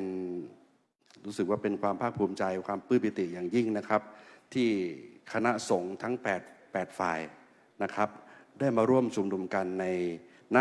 พุทธมณฑลแห่งนี้ซึ่งเป็นศูนย์กลางของพระพุทธศาสนานะครับซึ่งตรงนี้เองเนี่ยในเรื่องของภารกิจของอบต.เองเนี่ยตรงนี้เองเนี่ยก้าวกับผมเนี่ยก็ไม่ได้มีประสบการณ์มากเหมือนพระคุณท่านทุกรูปในห้องนี้อย่างแน่นอน ซึ่งในส่วนนี้ตอนผมเคยอยู่สำนักงานพระพุทธศาสนาจังหวัดตรังก็ดีของหลายๆ จังหวัดก็ดีเพชรบุรีระยองนครนายกสุโขทัยอยู่หลายจังหวัดเหมือนกันครับท่านครับก็ได้สัมผัสอบต.อยู่แต่ว่าในเรื่องของลงลึกๆเนี่ยพอมาอยู่ตอนนี้ปัจจุบันกับผมอยู่กองส่งเสริมงานเผยแผ่ซึ่งมีหน้าที่โดยตรงในการประสานงานและก็สนองงานคณะสงฆ์ในด้านนี้นะครับทั้งในด้านงบประมาณเองก็ดีการอุดหนุนอบรมอบต. 400 หน่วยนะครับซึ่งผมก็รู้สึกว่ามันน้อยมากจริงๆนะครับที่ให้หน่วยละแค่ 5,000 บาทเท่านั้นเองในการอุดหนุนนะครับตรงนี้เองเนี่ยผมก็พูดได้ไม่เต็มปากเลยจริงๆนะครับแล้วก็อุดหนุนอปก.ด้วยกลางในการจัดกิจกรรมในวันนี้นะครับในส่วนนี้เองเนี่ยสคริปต์ต่างๆที่เตรียมมาผมว่าไม่ต้องใช้ในสคริปต์ดีกว่าเราพูดถึงเรื่องของข้อเท็จจริงที่เกิดขึ้นในปัจจุบันเพราะว่าท่านเนี่ยถือว่าเป็นหน่วยหน้าด่านแรกถ้าเป็นทหารนี่คือว่าอยู่แนวหน้าในการที่จะพบปะกับพ่อแม่พี่น้องประชาชนท่านอยู่แรกๆเลยนะครับเป็นหน่วยแรกๆที่เกิดขึ้นและผมก็รู้สึกว่าขนลุกอย่างหนึ่งคือในห้องนี้นะครับที่พวกท่านนั่งกันอยู่ณตรงนี้นะครับในปี 2516 เรื่องออกอบต.ออกจากห้องนี้เองมติออกจากห้องนี้ตอนนั้นน่าจะเป็นสมเด็จเกี่ยวนะครับที่ปฏิบัติหน้าที่เสริมสังฆราชประชุมนั่งอยู่ตรงหัวโต๊ะตรงนี้ครับแล้วรอบล้อมด้วยมหาเถระทุกรูปในห้องนี้กฎระเบียบมติทุกอย่างออกจากห้องนี้ในยุคนั้นที่เกิดขึ้นสำนักงานพระพุทธศาสนาขึ้นเพราะฉะนั้นเนี่ยเป็นความอัศจรรย์อย่างหนึ่งนะครับที่ว่าวันนี้อบต.ทั่วประเทศมาในห้องนี้อีกครั้งนะครับซึ่งมันเป็นความศักดิ์สิทธิ์ห้องนี้ถือว่าเป็นห้องที่ศักดิ์สิทธิ์มากผมเองก็ได้มีโอกาสได้สนองงานพระพุทธเจ้าทุกรูปในห้องนี้เหมือนกันในสมัยนั้นในยุคแรกๆที่ผมเข้ามาปฏิบัติราชการใหม่ๆนะครับในส่วนของเรื่องอบต.เข้าเรื่องนะครับที่ว่าเขาให้หัวข้อผมมาบรรยายในวันนี้นะครับจริงๆแล้วเนี่ยในภารกิจทั้ง8ภารกิจผมว่าผมไม่ต้องลงลึกทุกอันผมท่านทราบกันดีอยู่แล้วนะครับในเรื่องของทั้ง1 2 3 4 5เนี่ยถ้าอ่านไปผมก็เอามะพร้าวเข้ามหาสวนท่านรู้กันอยู่แล้วแต่ที่โดดเด่นที่ผมเข้าไปสัมผัสเนี่ยในเรื่องของพักคีลานุปถากที่ผมอยู่จังหวัดตรังหลวงพ่อมาด้วยไหมครับในห้วยยอดอยู่ไหมครับอยู่ท้ายสุดครับพระเดชพระคุณคือผมได้ไปสนองงานในตรงนั้นเรื่องของงานสาธารณสงเคราะห์กับท่านด้วยซึ่งตรงนี้เนี่ยพ่อแม่พี่น้องประชาชนไม่มีที่พึ่งนอกจากพวกเราจริงนะในหมู่คณะสงฆ์นะครับซึ่งตรงนี้เองเนี่ยในส่วนของการที่จะช่วยเหลือพ่อแม่พี่น้องประชาชนผมว่าไม่มีด่านไหนอื่นเท่ากับพวกเราแล้วนะครับอบต.ในใกล้ชิดที่สุดแล้วกับพ่อแม่พี่น้องประชาชนในเรื่องของ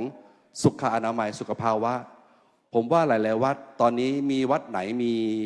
มีสุขอนามัยอยู่ในวัดไหมครับมีสถานพยาบาลอยู่ในวัดไหมครับยกมือขึ้นได้ไหมครับโอ้เกินครึ่งกับครึ่งนะครับในวัดนี้ซึ่งจะดูแลได้งานในด้านนี้ในเรื่องของการปฐมพยาบาลในเบื้องต้นกับพระสงฆ์เองแล้วก็กับประชาชนที่อยู่ในชุมชนในพื้นที่ในวัดหนึ่งเนี่ยในชุมชนเนี่ยจะดูแลหมู่บ้านประมาณกี่หมู่บ้านครับอาจารย์ส่วนใหญ่5-6 หมู่บ้านได้ไหมครับที่เข้ามาวัดเรา5 หมู่บ้านขึ้นไปซึ่งตรงนี้เองเนี่ยที่ผมใช้คำว่าผมจะขีดเส้นใต้คำว่าหน้าด่านนี่คือเป็นที่มาของหลวงพ่อพระเดชพระคุณเจ้าพระคุณอาจารย์ฟื้นนะครับพูดง่ายๆท่านตั้งเป้าไว้ตั้งแต่ปี 2516 หรือ 14ที่กล่าวมาเมื่อสักครู่เนี่ยนะครับนี่คือเจตนารมณ์เริ่มแรกเพราะฉะนั้นเนี่ยผมถือว่าอบต.เนี่ยเป็นจุดเริ่มต้นของหน่วยงานที่ของคณะสงฆ์ที่จะสนองงานในด้านการเผยแผ่ก็ดีกับชุมชนก็ดีโดยใช้ของกิจกรรมต่างๆทั้ง8ภารกิจทั้ง8ด้านที่มีกรอบออกมาไม่ว่าจะเป็นในเรื่องของสุขภาวะของพระสุขภาพของประชาชนในชุมชนแล้วก็เรื่องของการสาธารณสงเคราะห์แต่ที่โดดเด่นเนี่ยในยามเกิดภัยพิบัติต่างๆพระคุณเจ้าเนี่ยจะเป็นหน้าด่านสำคัญที่จะช่วยเหลือสังคมในชุมชนนั้นๆในวัดใดมีเรื่องของมูลนิธิช่วยเหลือสังคมอยู่บ้างไหมครับ ในเรื่องของข้าวสารอาหารแห้งแจกพี่น้องประชาชนมีไหมครับเวลาน้ำท่วมมีไหมครับโอ้หลายแห่งทุกวัดทำกันแทบทุกวัดนะครับแล้วก็มีหลายบูธที่ผมเข้าไปดูที่อบต.เดี๋ยวท่านได้ไปดูด้วยนะครับผมไปเดินดูนิทรรศการแล้วก็ที่มาที่ไปของอบต.ทำให้เห็นถึงภารกิจของพระคุณเจ้าหลายๆด้านทั้ง8ด้านตอบโจทย์หมดทุกอันนะครับซึ่งตรงนี้เองเนี่ยในส่วนหนึ่งที่ก้าวกับผมจะขอถวายหลวงพ่อในเรื่องของการจัดเก็บข้อมูลของพระคุณเจ้าทุกท่านเวลาได้ปฏิบัติลงพื้นที่ภารกิจไปแล้วนะครับได้จัดเก็บข้อมูลรวบรวมสถิติเอาไว้นะครับว่าท่านได้ทำอะไรลงไปแล้วบ้างในแต่ละเดือนทำเป็นปฏิทินเลยก็ดีนะครับแล้วก็ทุกอย่างเนี่ยทุกวัดมีเพจไหมครับมีเพจประชาสัมพันธ์ของวัดด้วยไหมครับถ้ามีนะครับลงเพจด้วยก็จะเป็นการดีในแต่ละด้านแล้วให้เขารู้จักอบต.เราให้มากขึ้นส่วนใหญ่เนี่ยเขาจะไม่ค่อยคุ้นชินกับคำว่าอบต.นะครับในพูดตรงๆเขาจะคุ้นชินกับว่าหมู่บ้านรักษาศีล 5เพราะนั้นเขาPRมาเยอะเหมาะสมควรในช่วงหลังแต่ของเราเนี่ยเป็นหน่วยงานที่เกิดขึ้นนานมากแล้วจนบางคนเนี่ยยังไม่คุ้นชินคำว่าอบต.คืออะไรนะครับและภารกิจของอบต.มีอะไรบ้างตรงนี้เองเนี่ยวันนี้นะครับถือว่าเป็นการแลกเปลี่ยนแล้วกันนะครับคุณเจ้าท่านอยากเห็นอะไรอยากได้รับรู้อะไรอยากได้นำเสนอแนวคิดอะไรใหม่ๆมาใช้ในการปฏิบัติงานที่เกิดคุณประโยชน์กับสังคมในชุมชนของตัวเองแต่เรื่องหนึ่งที่ปฏิเสธไม่ได้เลยพระท่านสังคมในวันนี้กับสังคมในอดีตมันไม่เหมือนเดิมแล้วนะพระคุณเจ้าสังคมทุกวันนี้เปลี่ยนไปเยอะนะครับทุกคนคำนึงถึงเรื่องของปากท้องเป็นเรื่องหลักสังคมครอบครัวก็ไม่เหมือนก่อนพ่อแม่กับลูกก็ห่างกันด้วยโซเชียลทุกอย่างมันเปลี่ยนไปกับพระคุณเจ้าเองกับโยมเองก็อาจจะห่างกันด้วยในบางระยะอันนี้ผมเชื่ออย่างนั้นการฟังเทศน์ฟังธรรมการเข้าถึงพี่น้องประชาชนก็เหมือนดูมีระยะห่างมีแกลบของมันอยู่ตรงนี้เองเนี่ยในวันนี้เป็นโอกาสอันดีที่3 วันนี้นะครับเราได้มาแลกเปลี่ยนกันว่าการแนวทางและทิศทางที่จะเผยแผ่ให้กับพ่อแม่พี่น้องประชาชนเนี่ยจะต้องมีกลยุทธ์หรือปรับวิธีอะไรกันบ้างและจะมีการแลกเปลี่ยนกันในวงเสวนาด้วยนะครับอาจารย์ว่าเราจะปรับวิธีการในการที่จะปฏิบัติหน้าที่ลงสู่พ่อแม่พี่น้องประชาชนได้ยังไงหรือชาวบ้านในชุมชนได้ยังไงบ้างให้เข้าถึงซึ่งอีกตัวหนึ่งที่ปฏิเสธไม่ได้เลยพระคุณเจ้าทุกรูปครับไอตัวที่ผมถืออยู่เนี่ยครับiPad หรือปัญญาประดิษฐ์ AI พวกนี้มันเป็นเครื่องมือที่ช่วยพระคุณเจ้าได้อย่างมากมันมีโปรแกรมอีกหลายๆตัวที่ช่วยในการจัดเก็บข้อมูลของท่านได้ไอ้ ChatGPT ใครใช้ ChatGPT บ้างครับโอ้หลายคน Gemini มีไหมครับขอทำเป็นด้วยหลายรูปเลยซึ่งตรงนี้เองเนี่ยกำลังจะเป็นโครงการของกองส่งเสริมเหมือนกันว่าจะสนับสนุนในเรื่องพวกนี้ว่าเพราะเราต้องเท่าทันแต่ว่าเราจะไม่ทิ้งแก่นธรรมเรารักษาในเรื่องของแก่นธรรมเอาไว้แต่เราก็ต้องตามโลกในปัจจุบันด้วยว่าอภิวัตตามด้วยว่าอะไรต้องปรับใช้ในปัจจุบันนะครับแต่ว่าใช้พอสมควรนะครับแต่โดยไม่ทิ้งหลักธรรมของพระพุทธองค์พระพุทธองค์ยังคงทันสมัยอยู่ทุกยุคทุกสมัยแต่ว่าเราก็ต้องเอาไอ้ตัวนี้มาใช้ให้เกิดประโยชน์แต่ว่าถ้าใช้ผิดมันก็เกิดโทษนะครับอาจารย์ต้องรู้จักใช้มันเป็นดาบสองคมกับคณะสงฆ์เหมือนกันแต่ว่าในเรื่องของการปฏิบัติในทางในเชิงปฏิบัติการเนี่ยมันมีประโยชน์มากเลยนะครับพระคุณเจ้าผมเคยเข้าไปร่วมอบรมที่วัดของวัดหนึ่งนะครับท่านเอาข้อมูลมาใช้ได้อย่างดีมากเลยถ้าท่านป้อนข้อมูลท่านเรื่องกรอกระบบ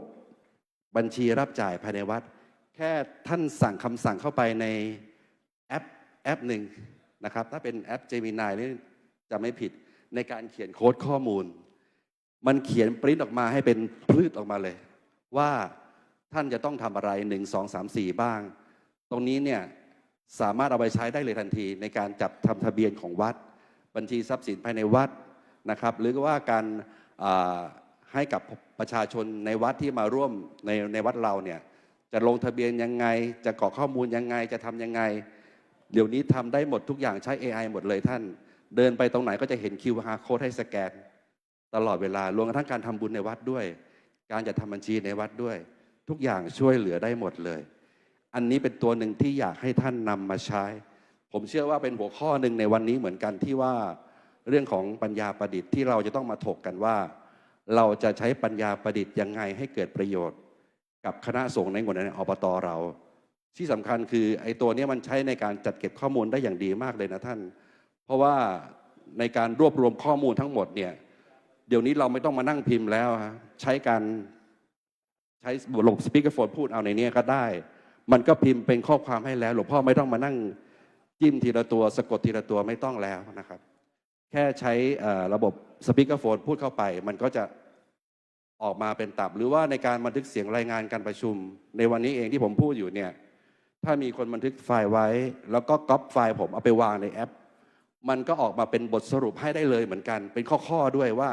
ผมพูดเรื่องอะไรประเด็น1 2 3 4เรื่องอะไรบ้างสรุปมาเสร็จสับทุกอย่างมาเดี๋ยวนี้มันทันสมัยมากครับอาจารย์เพราะฉะนั้นเนี่ย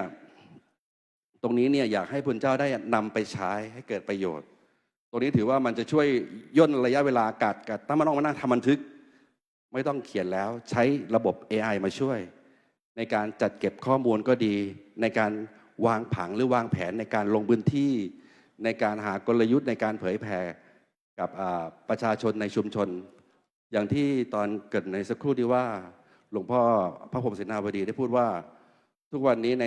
ในสังคมเราเนี่ยมันมีบริบทที่แตกต่างกันไปและในแต่ละจังหวัดภาคเหนือภาคกลางภาคใต้มีมิติในการที่จะลงพื้นที่ไม่เหมือนกัน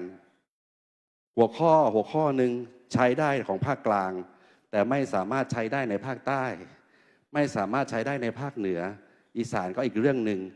ทุกอย่างมีบริบทของพื้นที่ของตนเพราะฉะนั้นเองเนี่ยในวันนี้เนี่ยเรามาหาข้อที่มาร่วมกันในบริบทร่วมกันที่จะใช้ประโยชน์ให้เกิดขึ้นกับในแต่ละภาคนะครับโยมก็จะไม่ให้เสียเวลามากนะครับอาจารย์ครับตอนนี้พระเดชพระคุณก็ได้เข้ามาแล้วตรงนี้เองเนี่ยเพื่อไม่ให้เป็นการเสียเวลาแล้วก็กระทบในช่วงเพลนนะครับก้าวกับผมในฐานะผู้อำนวยการกองส่งเสริมงานเผยแผ่วันนี้ปฏิบัติราชการแทนท่านผู้อำนวยการสำนักงานพระพุทธแห่งชาติก็ขอถวายการต้อนรับพระเถระทุกรูปที่มาได้มาร่วมกิจกรรมมันสำคัญยิ่งในวันนี้นะครับก็กราบขอบพระคุณด้วยความเคารพอย่างยิ่งครับ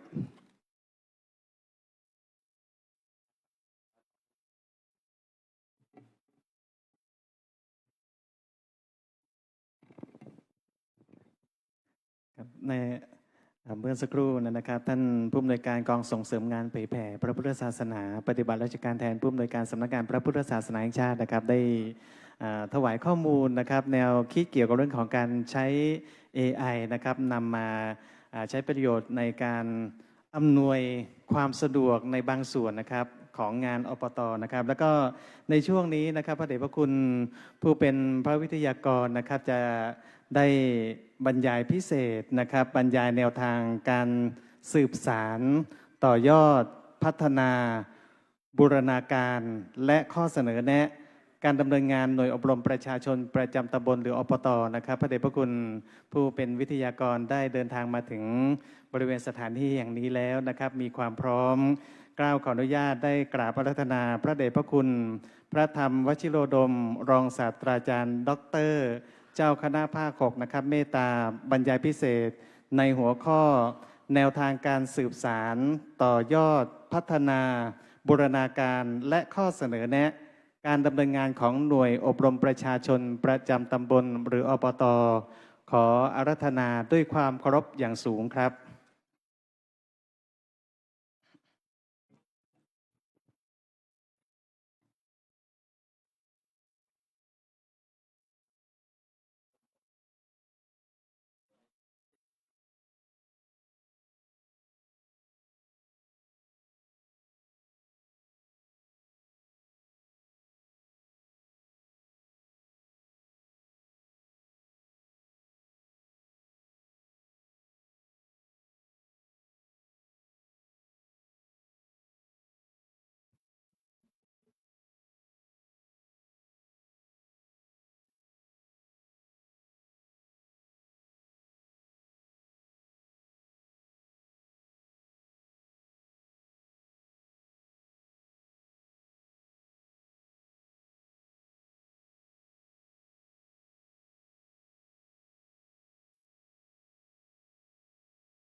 อ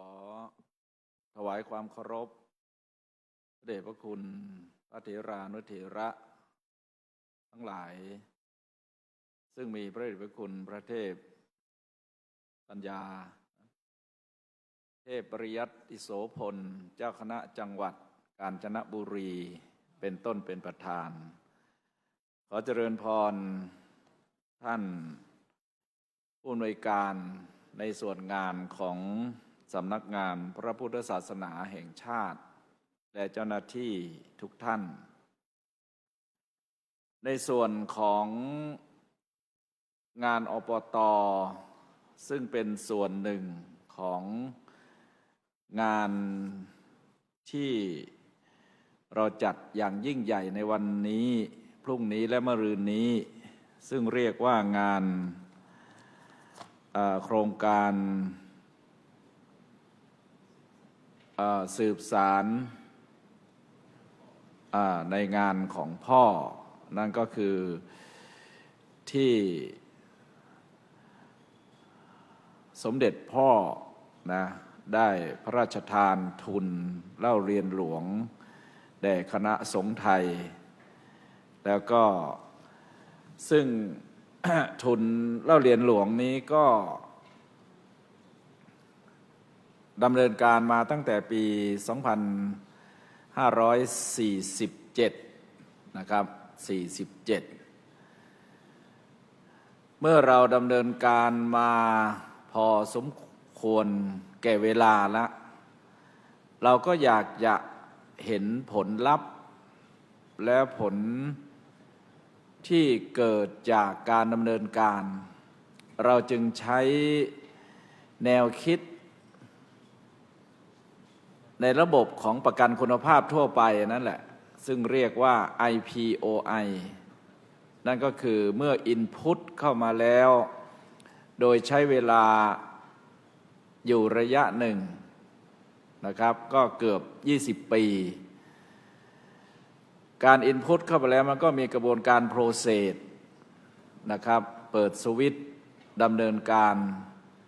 บริหารจัดการจัดอะไรต่างๆในที่สุดก็เอาคำนั่นก็คือเป็นผลลัพธ์ออกมาแล้วก็อีกตัวหนึ่งเขาเรียกว่า Impact นะผลที่ได้เขาเรียกว่าผลสะท้อนไม่ใช่ผลกระทบนะใช้คำว่าผลสะท้อนเสียงสะท้อนออกมาจากการที่เราได้รับทุนเล่าเรียนหลวงซึ่งเราถือว่าเป็นของสูงนะของสูงสุดเลยทีเดียวในเกียรติประวัติชีวิตของพระสงฆ์ไทยวันนี้จึงเป็น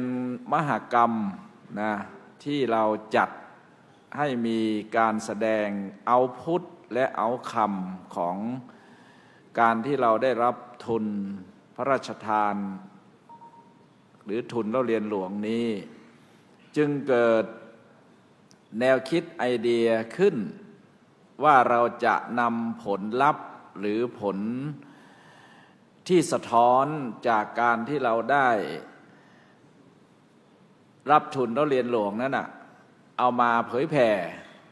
นะเอามาให้เห็นเอามาโชว์จึงเกิดเป็นการจัดงานยิ่งใหญ่ในวันนี้นะครับในส่วนของอปต.เนี่ยก็เป็นส่วนหนึ่งของงานในวันนี้ซึ่งอปต.เนี่ยวันนี้ก็ถือว่าเป็นหน่วยงานหลักของงานทั้งหลายที่ตะกี้เนี่ยท่านผู้อำนวยการสำนักงานพระพุทธศาสนาแห่งชาติท่านได้กล่าวรายงาน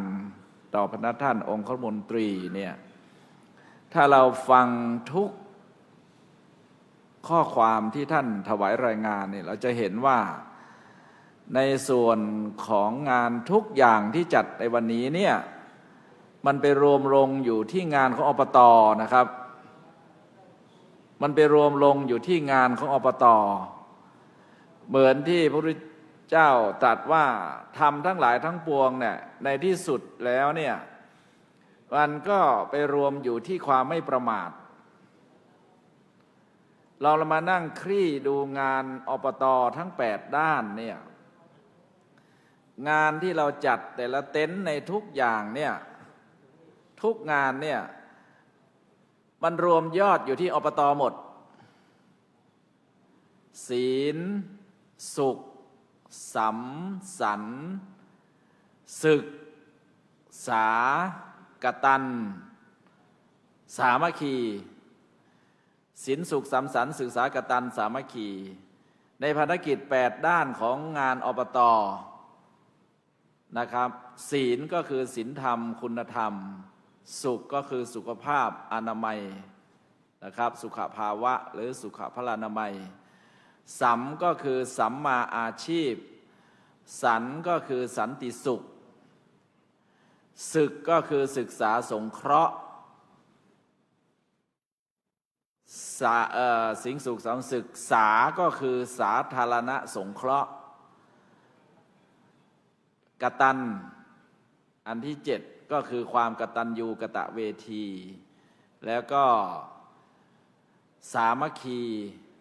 ก็คือความสามัคคีอันนี้คือพันธกิจที่คณะสงฆ์เนี่ยนะครับคณะสงฆ์ได้ประกาศให้คณะสงฆ์ไทยเนี่ยนะครับคณะสงฆ์ในประเทศไทยเนี่ยให้ทำงานอบต.นะเป็นงานที่คิดขึ้นมาโดยมหาเถรสมาคมในสมัยปี 2518 นั้นก็เป็นแนวคิดของท่านเจ้าประคุณสมเด็จพระพุทธโฆษาจารย์จากวัดกรรมการมหาเถรสมาคมวัดสามพระยานะครับคิดแล้วก็มีกฎหมายมารองรับด้วยนะครับเขาเรียกว่าระเบียบมหาเถรสมาคมว่าด้วยหน่วยงานอบรมประชาชนประจำตำบลหรืออบต.แล้วผู้ที่ดำเนินการนั้นก็ได้กำหนดไว้ในกฎหมายนั้นด้วยแต่เป็นกฎหมายประเภทอนุบัญญัติเรียกว่ากฎหมายลูกนะครับโดยมีการกำหนดไว้ในระเบียบว่างานอบต.เนี่ยเป็นภาระหน้าที่ของเจ้าคณะผู้ปกครองนั่นก็คือเจ้าคณะตำบลเป็นหลักแต่ถ้าเจ้าคณะตำบลไม่สะดวกเนี่ยก็สามารถประยุกต์หรือโอนให้กับเจ้าอาวาสของวัดที่มีศักยภาพที่จะดำเนินงานอันนี้คือกฎหมายได้บัญญัติไว้เพราะฉะนั้นในห้องประชุมในวันนี้เนี่ยถือว่าเรามาทำงานแล้วก็มีกฎหมายรองรับทำงานใน8ด้านพันธกิจของอบต.ศีลสุขสัมสันศึกษากตัญสามัคคีงานอบต.เนี่ยก็ดำเนินการเรื่อยมาคึกคักตะกี้ได้ยินท่านผอ.ท่านปฏิบัติหน้าที่แทนผอ.ใหญ่ท่านกล่าวโยงถึงหลวงพ่อพระพรหมเสนาบดี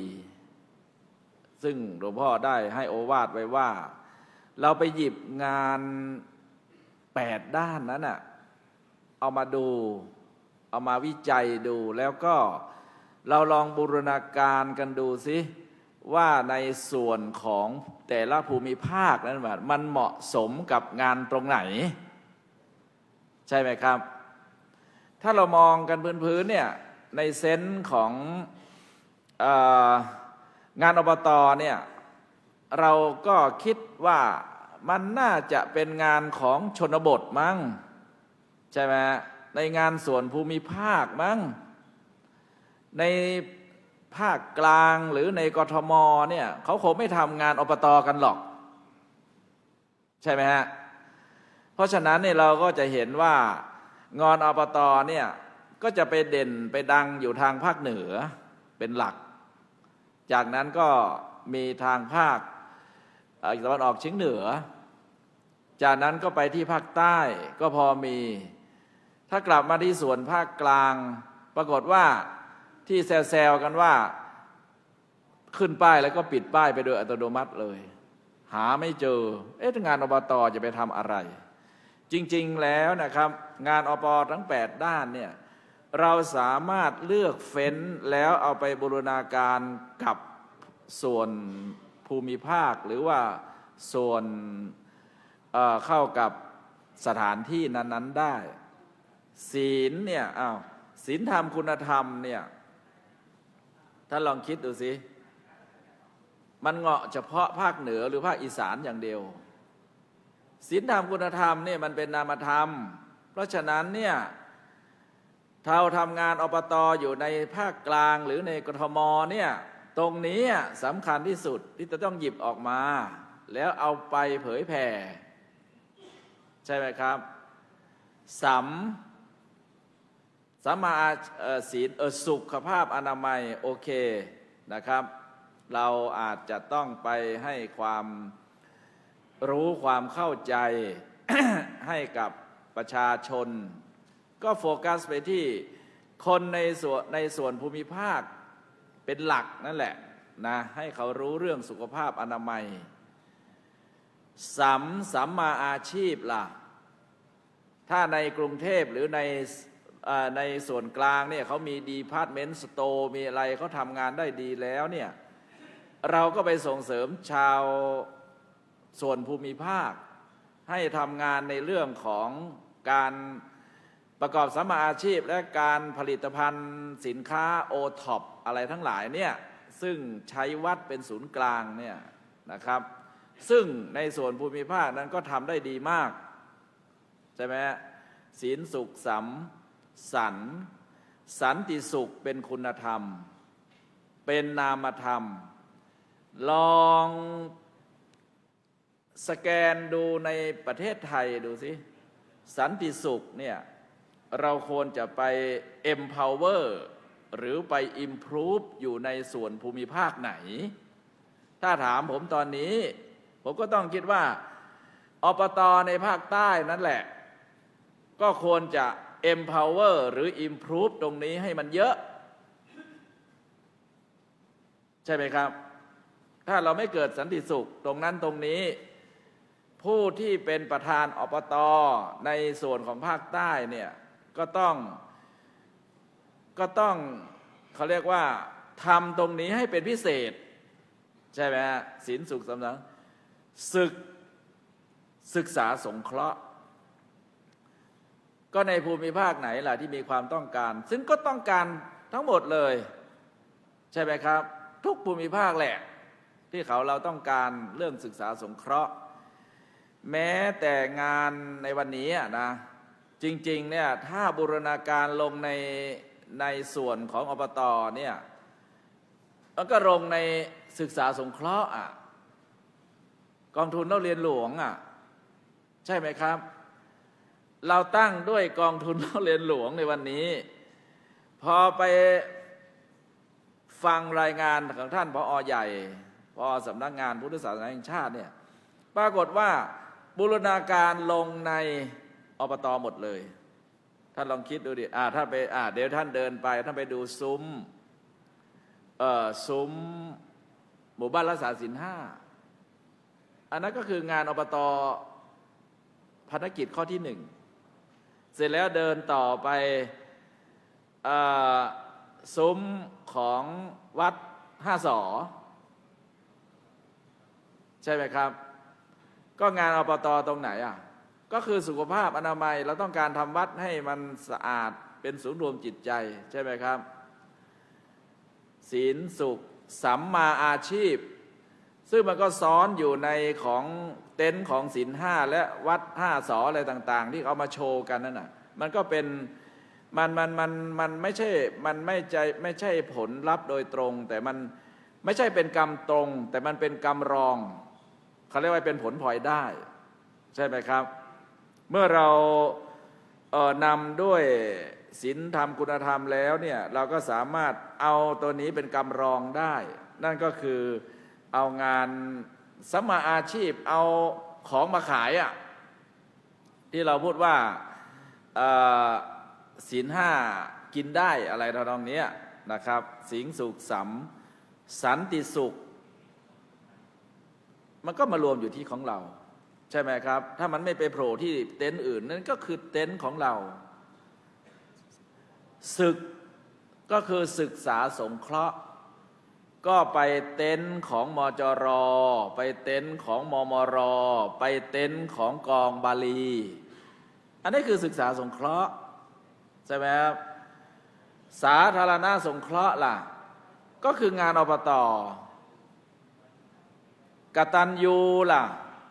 ก็คือคุณธรรมจริยธรรมมัน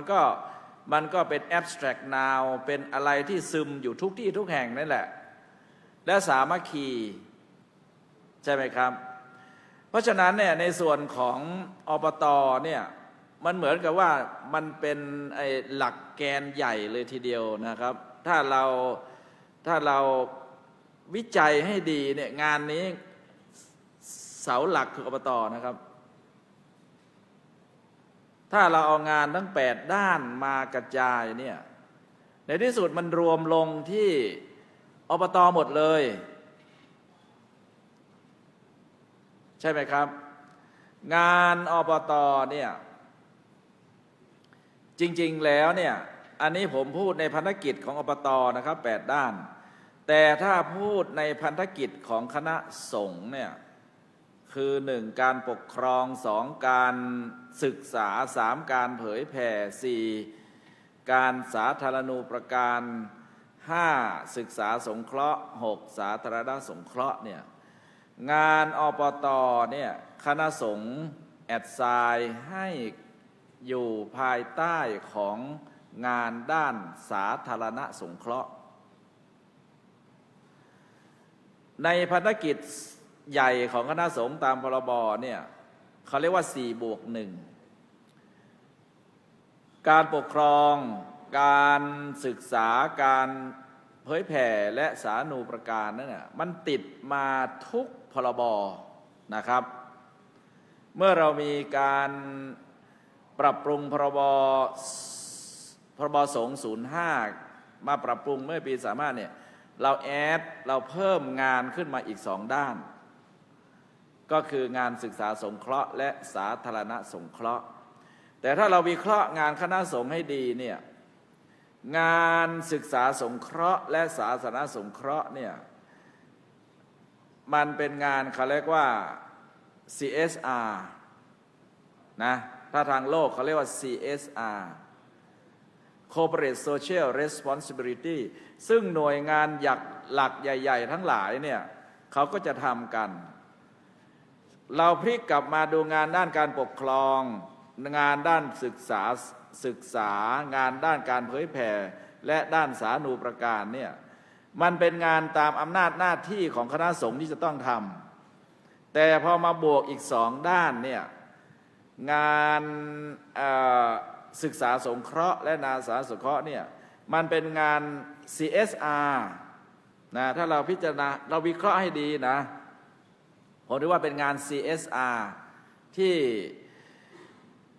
ธนาคารที่องค์กรใหญ่ๆเขาทำเพื่อคืนกำไรให้กับสังคมอ่ะเพราะฉะนั้นงานศึกษาสงเคราะห์และสาธารณสงเคราะห์เนี่ยเป็นงานการคืนกำไรให้กับสังคมคณะสงฆ์คิดว่าเมื่อสังคม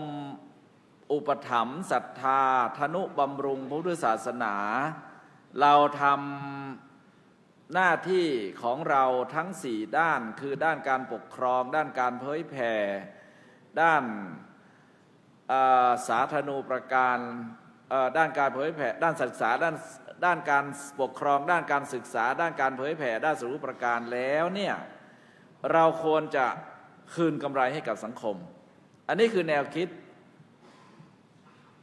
จะถูกจะผิดยังไงแต่เรามาวิเคราะห์กันนี้หลังนี่ผมคิดอย่างนี้นะครับเป็นงาน CSR Corporate Social Responsibility คือเหมือนกับหน่วยงานองค์กรภาครัฐหรือภาคเอกชนทั้งหลายเนี่ยเมื่อเขาได้อะไรจากผู้ที่อุปถัมภ์เช่นธนาคารอย่างเงี้ยคนเอาเงินไปฝากพอเขาเอาเงินนั้นไปบริหารจัดการเขามีกำไรเพิ่มพูนพอมีก็เริ่มพูนก็ต้องคิดละว่าปีนี้เนี่ยเราควรจะคืนกำไรให้กับสังคมอย่างไรใช่ไหมครับไม่ว่าจะเป็นปูนซีเมนต์ไทยไม่ว่าจะเป็นปตท.ไม่ว่าจะเป็นธนาคารทั้งหลายเนี่ยเขาก็จะมีแนวคิดอยู่ว่าผลกำไรจากการบริหารงานประจำปีเนี่ยเราควรจะแบ่งไปเป็น CSR สักกี่เปอร์เซ็นต์ท่านมองออกนะผมคิดว่าแต่ว่าทำไมถึงมีแม้แต่หนังสือพิมพ์ใช่ไหมเมื่อก่อนเราจะเห็นว่าโรงเรียนไทยรัฐวิทยาอย่างเงี้ยนั่นก็คืองาน CSR นะก็คือคืนกำไรให้กับสังคมซื้อหนังสือพิมพ์คนที่บริหารจัดการหนังสือพิมพ์ก็มีเงินมีทองขึ้นมาเพราะฉะนั้นก็ต้องแบ่งผลกำไรให้คืนให้กับสังคมกลับมาคณะสงฆ์เนี่ยงานพันธกิจ6ด้านนั่นนะครับเราต้องแบ่งออกเป็น4+2 4เนี่ยก็คืองาน งานที่เป็นอำนาจหน้าที่ของเราอยู่แล้วซึ่งเป็นงานที่เราเรียกว่า you have to do ใช่ไหมครับส่วนอีก2งานนั่นน่ะมันเป็นงาน CSR เพราะฉะนั้นเนี่ยเราไม่ต้องเรียกร้องอะไรจากเขานะเพราะเป็นงานที่เราต้องการจะทำจากใจของเราไปให้เขาเข้าใจตรงนี้นะครับส่วนงานปกครองงานศึกษาเนี่ยเราเรียกร้องได้โดยเฉพาะงานการศึกษาเราเรียกร้องได้เพราะเป็นงานเพื่อพุทธศาสนาเราจึงผลักดันให้เกิดมีกฎหมายนักธรรมบาลีออกมาไงแล้วก็สามารถเอาเงินงบประมาณแผ่นดินมาบริหารจัดการส่วนงาน CSR คืองาน2งานเนี่ยอย่าไปเรียกร้องอย่าไปบอกว่าแต่เราสามารถบูรณาการได้เจริญจิตเจริญใจจรุงศรัทธาญาติโยมได้อาตมาจะนำโยมนะเพราะฉะนั้นช่วยกันไหมจะไปแจกข้าวแจกของตรงนั้นตรงนี้รวมบริจาคอันนี้เราขอบริจาคได้แต่จะไปรีเควสหรือว่ารีควายจากเขานี่ไม่ได้หรอกเพราะมันเป็นงานที่เราต้องการทำจากใจของเราเองจากคณะสงฆ์เองจึงเรียกว่าจึงสามารถผมใช้คำว่าจึงสามารถเรียกว่าเป็นงาน CSR Corporate Social Responsibility งานสังคมสงเคราะห์นั่นน่ะใช่ไหมครับเพราะฉะนั้นเนี่ยวันนี้เนี่ยงานอปต.เนี่ยเรามีเจ้าภาพชัดเจนนะครับมีเจ้าภาพชัดเจนซึ่งในกฎหมายนั่นน่ะในระเบียบมศ.เนี่ยนะครับมีกฎหมายตรงงานอปต.นี้อยู่ฉบับปัจจุบันเป็นฉบับปี 2546 นะครับมีการปรับปรุงจาก 2518 เนี่ยมีการเขียนไว้ในกฎหมายผมไม่ใช้คำว่าบัญญัตินะครับถ้าบัญญัติต้องเป็นพรบใหญ่นะครับแต่ว่ามีการกำหนดไว้ในตรงนั้นมีการกำหนดการบริหารจัดการไว้ฝ่าย take action เนี่ยคือประธานอปต.แต่จะมีฝ่ายบริหารจัดการอยู่เริ่มสูงสุดคืออปก.นะครับโดยอปก.ก็คืออบรมประชาชนส่วนกลางซึ่งมีเจ้าประคุณสมเด็จพระมหาธีราจารย์เจ้าคณะใหญ่หนเหนือเป็นประธานตรงนี้ไงเสร็จแล้วไล่มาก็เสร็จแล้วก็ลงมาอปภ.นี่แค่เชื่อมงานผมกระโดดไปที่อปจ.เลยนะครับก็มี การบริหารประชาชนอบรมประชาชนในระดับจังหวัด ซึ่งเป็นผู้คุมนโยบายหลวงพ่อเจ้าคณะจังหวัด เสร็จแล้วก็ไล่ลาลงมาเป็นอปอใช่ไหมครับมีอปอก็คือหลวงพ่อเจ้าคณะอำเภอก็เป็นผู้ควบคุมกำกับดูแลเฉยๆส่วนผู้เทคแอคชั่นนั้นเรียกว่าอปตใช่ไหมครับอปตเนี่ยที่เราใช้ศัพท์นี้เป็นแบรนด์เนมที่เราพูดกันทุกวันนี้ก็คืออปตเพราะระดับนี้คือผู้ปฏิบัติอปตเนี่ยเขาก็จะบอกว่าให้เจ้าคณะตำบลtake priority ก่อนนะให้เจ้าคณะตำบลเป็นประธานอปตแต่ถ้าไม่สะดวกหรืออะไรเนี่ยถ้าจะไม่ผิดนะครับระเบียบ 46เนี่ยเขาให้มอบให้กับวัดไหนก็ได้ที่ตำบลนั้นที่มีศักยภาพใช่ไหมครับแล้วก็ให้หลวงพ่อตำบลเนี่ยหลวงพ่อจตนี่ก็เข้าไปร่วมกันส่วนจะให้เป็นที่ปรึกษาหรือให้เป็นประธานนั้นก็กลับไปดูกันแล้วกันนะครับผมไม่ได้ลงรายละเอียดเพราะฉะนั้นเนี่ยผมชื่นใจนะว่าตอนนี้เนี่ยเรามีอปตที่พูดง่ายๆคือมีชีวิตชีวาขึ้นกว่าเดิมบางทีเนี่ยในบางช่วงอาจจะเฉาไปการเฉาไปเนี่ยอาจจะระงับไม่ใช่ระงับอาจจะเงียบไปอาจจะเป็นเพราะหลายองค์ประกอบนะครับเมื่องานจริงๆแล้วเนี่ยในการประชุมระดับหนระดับภาคแต่ละครั้งเนี่ยนะครับก็ต้องเอาผลงานของอบตแต่ละปีมารายงานนะครับโดยเฉพาะหนเหนือเนี่ยก็ต้องรายงานอบตทุกปีในที่ประชุมว่าแผนปฏิบัติการของอบตตรงนี้รอบปีนี้เป็นอย่างไรรองเจ้าคณะภาคที่ดูแลในเรื่องอบตเนี่ยไหนรายงานดูซิใช่ไหมครับแต่โดยมากก็จะรายงานภาพรวมไม่ค่อยมีอะไรเด่นเนี่ยตะกี้พูดตั้งแต่แรกนี่นะครับว่าเราหยิบคืองานทั้ง8ด้านในขึงไว้แต่เราต้องทำงานตรงไหนให้มันเด่นไปบูรณาการให้เข้ากับส่วนสภาพแวดล้อมหรือส่วนภูมิภาคนั้นๆงานอบตเนี่ยบูรณาการได้ทุกส่วนทุกภูมิภาคนะครับแต่ที่ผมพูดตอนแรกเนี่ยถ้าในเซนส์ของเราเนี่ยอบตเนี่ยสำหรับคนต่างจังหวัดมั่งยังต้องความช่วยเหลือจริงๆแล้วศีลสุขสัมสันศึกษากตัญสามัคคี8งานด้านเราหยิบไปดำเนินงานให้เหมาะสมกับส่วนสิ่งแวดล้อมนั้นๆนะครับศีลธรรมคุณธรรมที่ผมพูดตะกี้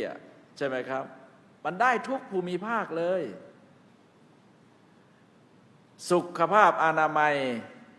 ก็แล้วแต่ใช่ไหมครับในส่วนภูมิภาคอาจจะยังไม่ค่อยเจริญก็ไปอิมพรูฟในตรงนี้โดยหลวงพ่อเจ้าคณะจังหวัดเจ้าคณะตำบลนั่นแหละผมเป็นไอ้ช่วงนั้นที่ออกระเบียบมาเนี่ยผมเพิ่งเป็นเนนนะครับเป็นเนนปี19ตรงนั้นเนี่ยผมยังตามหลวงพ่อเจ้าคณะจังหวัดไปเทศไปโปรดตามศาลาโน่นศาลาเนี่ยหลวงพ่อเจ้าคณะจังหวัดชัยนาทหลวงพ่อจังหวัดกาญจนบุรีเนี่ยก็คงจำได้เราติดสอยห้อยตามหลวงพ่อเจ้าคณะจังหวัดเจ้าคณะอำเภอไปใช่ไหมเราก็งงว่าหลวงพ่อก็บอกว่าทางการเขาสั่งมาว่าใช่ไหมบอกว่าให้เจ้าคณะจังหวัดเจ้าคณะอำเภอเนี่ยออกไปเทศไปโปรดผมก็ตามไปเหมือนกันผมก็ไม่รู้นะเป็นอะไรนะหลวงพ่อก็ขึ้นพูดขึ้นอะไรต่างๆเนี่ย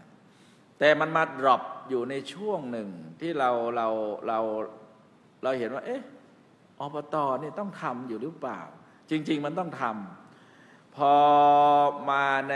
ยุคของหลวงพ่อเจ้าประคุณสมเด็จพระมหารัชมังคลาจารย์ซึ่งตอนนั้นหลวงพ่อเป็นประธานผู้ปฏิบัติหน้าที่สมเด็จพระสังฆราชท่านเห็นว่างาน8ด้านเนี่ยทำไมมันนิ่งๆใช่ไหมครับมันนิ่งๆ หลวงพ่อก็เลยไปกลั่นเอางานใดงานหนึ่งของอบต.หยิบขึ้นมาแล้วเอามาขับเคลื่อนใช่ไหมครับเอามาขับเคลื่อนก็เลยไปหยิบเอาพันธกิจข้อที่หนึ่งของอบต.นั่นแหละ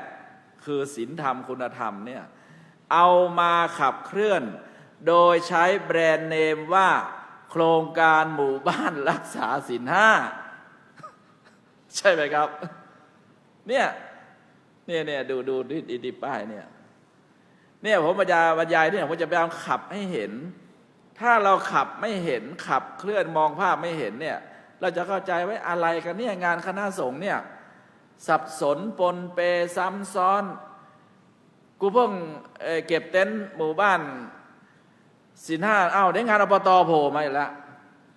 กูเพิ่งเก็บงานอบต.เสร็จงานวัดห้าสอโผล่มาตกลงมันยังไงกันแน่เนี่ยงงไปหมดเลยซ้ำซ้อนแต่ซ้ำซ้อนไม่เป็นไรนะครับให้เรามองภาพให้ชัด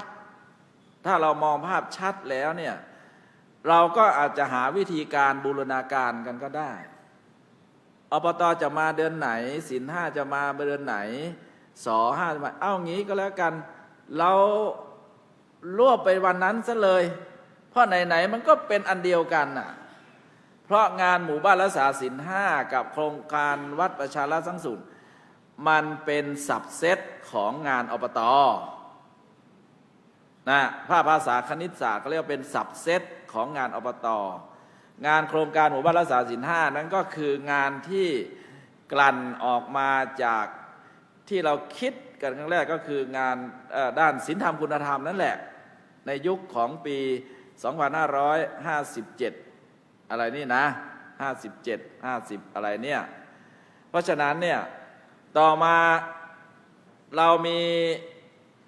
การทำงานปฏิรูปการศึกษาไม่ใช่ปฏิรูปไปรูปกิจการพุทธศาสนาเนี่ยเราก็จัดภาระงานทั้งหลายเกิดขึ้นเราจึงมีโครงการอีกโครงการหนึ่งเขาเรียกว่าโครงการวัดประชารัฐสร้างสุขหรือเรียกชื่อง่ายๆว่าวัดห้าสอวัดห้าสอเนี่ยมันเป็นสับเซตของอะไรคำตอบก็คือเป็นสับเซตของคำว่าสุขภาพอนามัยเห็นไหมครับสุขภาพอนามัยเพราะฉะนั้นเนี่ยเมื่อคณะสงฆ์คิดออกมาว่าควรจะมีการขับเคลื่อนนะงานอบต.เนี่ยมันเป็นองค์คาพยพใหญ่ตอนนั้นก็มีผู้ดูแลกำกับตามกฎหมายอยู่นะครับแต่ว่าการขับเคลื่อนเนี่ยมันอาจจะใช้จังหวะช่วงเวลาพอขับเคลื่อนปุ๊บเนี่ยจริงๆแล้วเนี่ยพองานอบต.เนี่ยงานหมู่บ้านรักษาศีลห้าเนี่ยก็มาเป็นสับเซตของงานอันที่หนึ่งถ้าเราจะว่าอย่างนั้นนะเป็นสับเซตของงานอันที่หนึ่งของอบต.เนี่ยผู้ที่เป็นประธานครั้งแรกนั่นน่ะหลวงพ่อเจ้าพระคุณสมเด็จเลยนะครับนำขับเคลื่อนเลยคำว่าขับเคลื่อนนี่นะครับกับเรียนให้ทราบอีกนิดหนึ่งก็คือการเอามาวางแผนเอามาทำกลยุทธ์เอามาทำแผนปฏิบัติการแล้วก็มีระยะเวลากำหนดดำเนินการใช้ระบบ PDCA นะครับเอามาขับเคลื่อนงานของเราในคิดเยอะแยะแต่ว่าคิดแล้วมันนิ่งไงจริงๆคณะสงฆ์ก็ครีเอทงานเยอะแยะนะครับงานในมติมส.แต่ละครั้งเนี่ยถามแล้วว่าเอาไปสู่ภาคปฏิบัติไหมมีหลายงานนี่มันนิ่งเหตุที่มันนิ่งเนี่ยเพราะเราไม่ได้ทำแผนปฏิบัติการไม่ได้ทำกลยุทธ์ผมยกตัวอย่างกฎหมายนักธรรมบาลีเนี่ยเราคิดกันมากี่ปีใช่ไหมครับคิดมาเป็น100 ปีก็บ่นกันข้างๆคูๆอย่างนี้เราจะอย่างนั้นอย่างนี้เสร็จแล้วเราก็กลับวัดก็ไปฉันเพลฉันอะไรกันไปก็จบพอเรามาคิดวิเคราะห์ว่าถ้าจะทำเนี่ยมันต้องเข้าลงสู่การวางแผน พอเราวางแผนปุ๊บซึ่งแรกๆเลยว่าเราเรียกว่าการปฏิรูปแก่พุทธศาสนาต่อมาเราก็เปลี่ยนคำพูดว่าเป็นแผนพัฒนากิจการคณะสงฆ์ถ้าเราวางแผนปุ๊บเราก็ลงประชาพิจารณ์เราก็ตั้งคณะกรรมการทำงานคิดมาเป็น100 ปีทำแค่5 ปี 8 เดือนได้เฉยเลยเห็นไหมครับถ้าเราพูดแต่ปากแล้วไม่ลงมือทำนะครับมันก็อย่างเงี้ยเพราะฉะนั้นกับงานอบตเนี่ยซึ่งเราคลึกครื้นกันเป็นระยะเนี่ยมันก็จะเงียบไปเป็นระยะหลวงพ่อเจ้าพระคุณสมเด็จวัดปากน้ำหลวงพ่อเจ้าพระคุณสมเด็จพระมหาราชมังคลาจารย์ท่านเป็นพระมหาราชที่มีวิสัยทัศน์กว้างไกลคิดว่าทำยังไงที่จะต้องออกมาไล่ลำออกมาขับเคลื่อนให้มันเห็นให้มันมูฟให้มันแอคชั่นให้มันอะไรได้ก็เลยคิดเป็นโครงการหมู่บ้านรักษาศีล 5แล้วก็มีเจ้าภาพใช่ไหมครับก็ไล่กันมาตามลำดับก็มีหลวงพ่อเจ้าบุญสมเด็จเป็นประธานขับเคลื่อนองค์แรกเลยจากนั้นมาก็ authorize มอบถวายให้กับหลวงพ่อวัดปทุมคงคาใช่ไหมเขาเรียกว่าประธานขับเคลื่อนโครงการหมู่บ้านรักษาศีล 5นะจากนั้นมาก็ถวายให้หลวงพ่อวัดไร่ขิงและปัจจุบันนี้ก็ถวายให้หลวงพ่อวัดกวิดอย่างเงี้ยนะเนี่ยคือเราจะทำอะไรเราต้องมองให้เห็นภาพก่อนนะแล้วเราถึงจะทำได้ชัดนะครับเนี่ยมันก็จะขับเคลื่อนกันมาอย่างนี้เพราะฉะนั้นเมื่อเรามีประธานใหญ่ข้ามพื้นแล้วก็แบ่งกันเป็นส่วนภูมิภาคใครเป็นประธานหนเหนือหนกลางหนใต้หนอะไรต่างๆหลวงพ่อเมืองการหลวงพ่อชัยนาทนี่ก็เป็นกรรมการใหญ่อยู่ตรงนั้นก็ไปขับเคลื่อนกันไปอย่างเงี้ยมันจึงออกดอกออกผลไงในช่วงประชุมสงฆ์เนี่ยในส่วนของภาคของผมนี่ผมชื่นใจมากๆเลยนะครับว่าไปประชุมคณะสงฆ์จังหวัดในแต่ละปีเพิ่งเสร็จหยกๆเนี่ยที่ชื่นใจก็คือว่าผู้ว่าราชการจังหวัดโดยงานราชการเนี่ยเข้ามาร่วมฟังบรรยายจากคณะสงฆ์ทุกที่เลยผู้ว่านายอำเภอนายกอบตใช่ไหมนายกอบจหรือไหนเลยนะนายกอบตใช่ไหมนายกระดับตำบลน่ะอะไรนะอบตใช่ไหมนั่นแหละนะ แล้วก็ผู้ใหญ่บ้านมาฟังกันทุกที่เลยแล้วคำที่เขากล่าวต้อนรับคณะสงฆ์นะทางของภาคของเราของผมนี่จะมีการว่าจะต้องเชิญฝ่ายภาครัฐมารับทราบรับรู้ว่าคณะสงฆ์ทำอะไรคำที่เขาพูดตลอดเวลาเนี่ยนั่นคือโครงการหมู่บ้านรักษาศีล 5และวัด5 สอเห็นไหมแสดงว่าเขาเห็นประโยชน์ละตอนนี้เมื่อคณะสงฆ์ออกร่ายรำคณะสงฆ์ออกแอคชั่นแล้วเนี่ยก็เป็นประโยชน์แก่บ้านแก่เมืองเพราะฉะนั้นเนี่ยผู้ว่าใส่ใจมากเลยต้องกราบขอบพระคุณคณะสงฆ์ที่ได้ดำเนินการโครงการหมู่บ้านรักษาศีล 5โครงการวัด5 สอซึ่งทำให้สังคมประเทศชาติเนี่ยลดอบายมุขอะไรท่านก็ว่าของท่านไปนะเพราะฉะนั้นคณะสงฆ์ต้องจับประเด็นให้ได้และต้องทันด้วยนะครับอย่าทิ้งนะครับเมื่อทางโลกเขาจูนเราได้แล้วซึ่งเขาใช้คำว่าบวรเพราะฉะนั้นอย่าทิ้งตรงนี้เด็ดขาดเมื่อทางโลกเขาจูนได้แล้วเขารับรู้รับทราบแล้วว่างานอบต.คืออะไรงานหมู่บ้านรักษาศีล 5คืออะไรเนี่ยเราอย่าเผลอไปทิ้งนะของเราเนี่ยบางทีคือยังไงอ่ะทำไปก็ทิ้งไปกลางคันอย่างเงี้ยใช่ไหมว่าเราต้องมีแอคชั่นแพลนแต่ละปี เพราะฉะนั้นในส่วนของผมเนี่ยเล่าให้ฟังนิดหนึ่งที่ไหนผมไม่ได้พูดถึงนะครับแต่ในส่วนของผมบอกว่าขณะนี้คณะสงฆ์ในภาคเนี่ยกำลังทำงาน อยู่ในแผนพัฒนากิจการคณะสงฆ์ฉบับที่2ผมพูดอย่างนี้เลยนะครับแผนพัฒนากิจการคณะสงฆ์กำหนดระยะ 2,000 แผนฉบับที่1นี่ก็คือ 2560 ถึง 2514 แผนฉบับที่2คือ 65 ถึง 69 แต่ละ5 ปี 5 ปีเป็นเป็นลองแพลนเป็นแอคชั่นเป็นแพลนนะเป็นเยียร์แพลนแต่ว่าใช้เวลา5 ปีและในแผนพัฒนากิจการคณะสงฆ์ฉบับที่2นี้ในพันธกิจ6ด้านของคณะสงฆ์นั้นทำอย่างไรผมก็แจ้งไปว่าฝ่ายปกครองต้องไป empower ในเรื่องของตำรวจพระ2ผมเสนอโครงการใหม่ของผมคือจปทส6นั่นก็คือให้ทำฐานข้อมูลนะให้ได้เลยให้ครบเลยจะกี่วันแล้วก็กำหนดไว้ส่วนจะยืดหยุ่นยังไงก็ค่อยว่ากันและ3เนี่ยเราก็บอกว่าเนื่องจากมันเป็นประโยชน์แก่คณะสงฆ์ไม่ว่าจะเป็นเรื่องธรรมนูญสุขภาพสงฆ์เรื่องการทำพาสปอร์ตเรื่องการใช้สิทธิประโยชน์เบี้ยพระชราอะไรต่างๆเนี่ยขอเชิญขอให้เจ้าคณะจังหวัดก็จะกำกับดูแลให้พระภิกษุรวมทั้งสามเณรนะครับนำชื่อจากทะเบียนบ้านเนี่ยเข้ามาสู่ทะเบียนบ้านของวัดให้หมดเนี่ยอย่างเงี้ยเราก็จะเห็น Database คณะสงฆ์ก็เกิดประโยชน์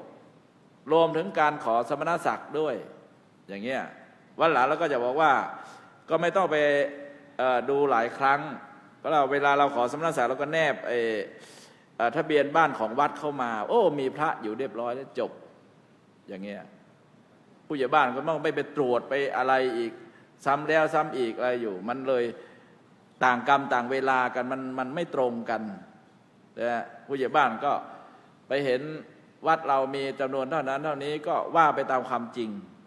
จริงๆแล้วเราบอกวัดเรามี5ในขณะที่เราทำสมณศักดิ์ในเดือนมิถุนายนแล้วก็วัดมี5 รูปก็5 รูปไปเรียบร้อยแล้วจบดูนั่นก็แล้วกันนะครับ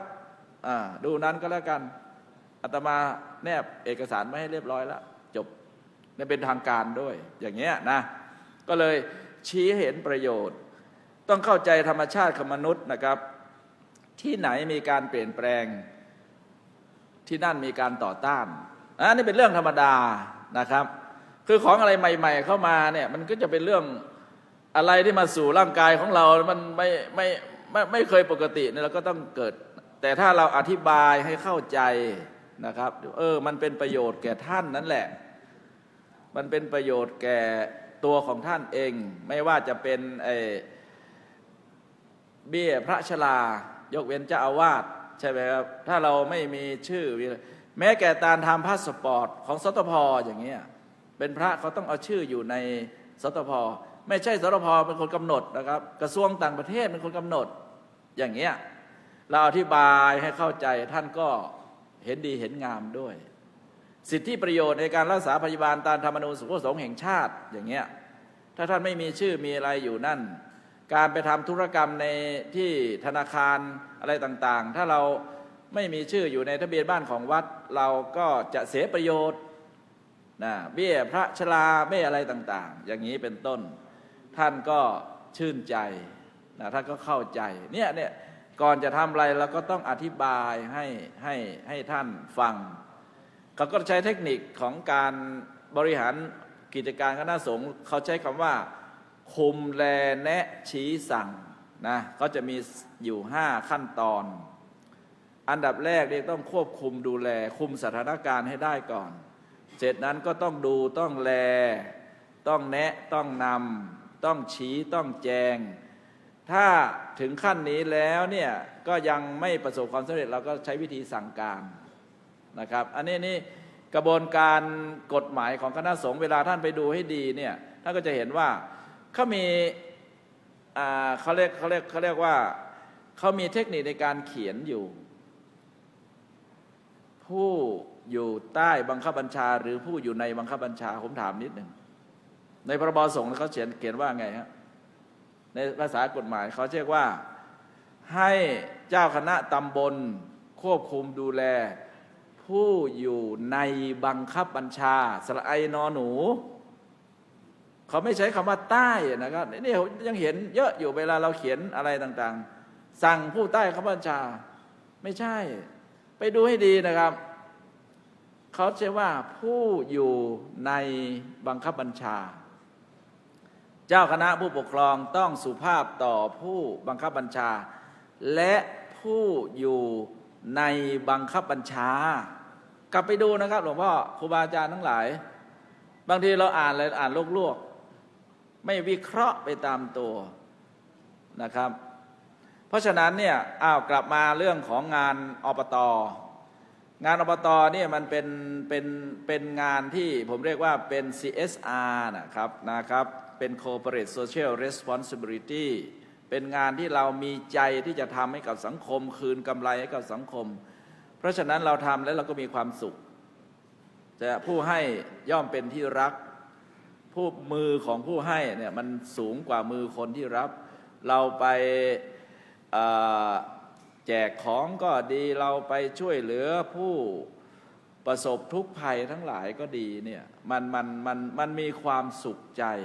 เราจึงทำมาด้วยความอิ่มอกอิ่มใจไง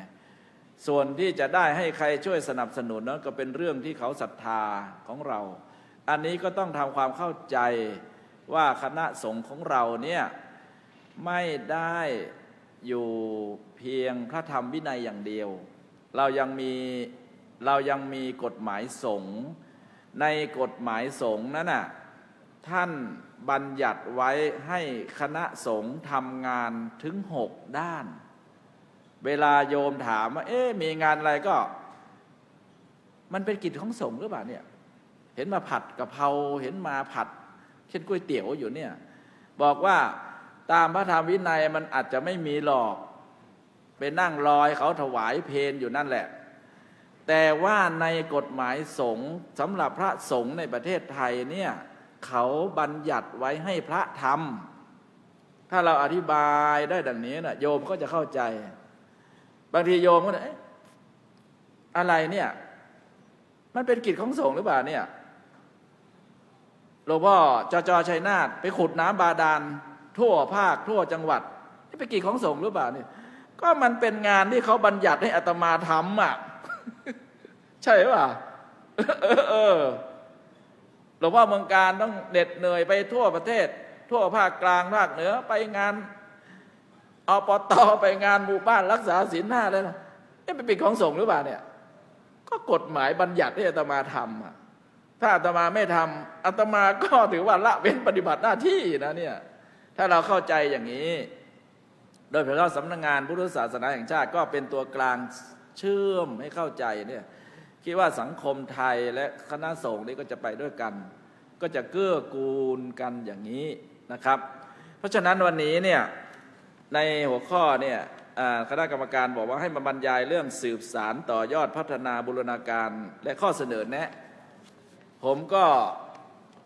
เสนอแนะอย่างนี้นะครับนะเสนอแนะก็คือว่าให้บูรณาการกัน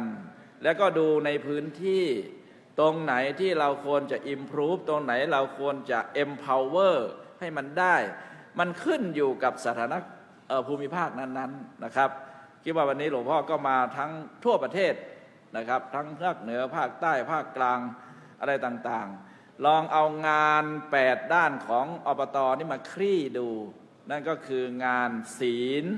สุขสัมสันศึกษากตัญสามัคคีเอามาคลี่ดูแล้วลองหยอดลงไปว่าภูมิภาคไหนควรจะใช้อะไรเป็นหลักนะครับวันนี้ก็คิดว่าได้เวลาพอสมควรละได้เวลาเพลละนะครับพอเห็นภาพนี้เราก็จะเกิดความภาคภูมิใจโดยเฉพาะในส่วนของอบต.ของเรานะครับงานทุกอย่างในวันนี้เนี่ยถ้าเรากลับไปรวมลงแล้วไปรวมอยู่ที่งานอบต.หมดเลยนะครับก็ขอกราบขอบพระคุณและก็ขอจบการบรรยายไว้แต่เพียงเท่านี้นะครับกราบขอบพระคุณครับครับในขณะนี้พระเดชพระคุณได้ถวายแนวคิดนะครับในเรื่องของการพัฒนางานอบต.นะครับก็ได้รับความรู้นะครับเป็นอย่างยิ่ง ในขณะนี้นะครับท่านสุขพิชัยชวกุล ผู้อำนวยการกองส่งเสริมงานเผยแผ่พระพุทธศาสนา ปฏิบัติราชการแทนผู้อำนวยการสำนักงานพระพุทธศาสนาแห่งชาติ จะได้เข้าถวายนะครับของที่ระลึกให้แด่พระเดชพระคุณผู้เป็นพระวิทยากรในครั้งนี้ครับ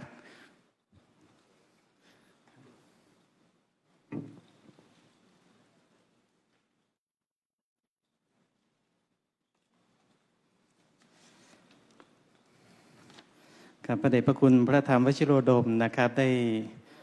เมตตานะครับที่จะให้แนวคิดต่างๆนะครับที่จะ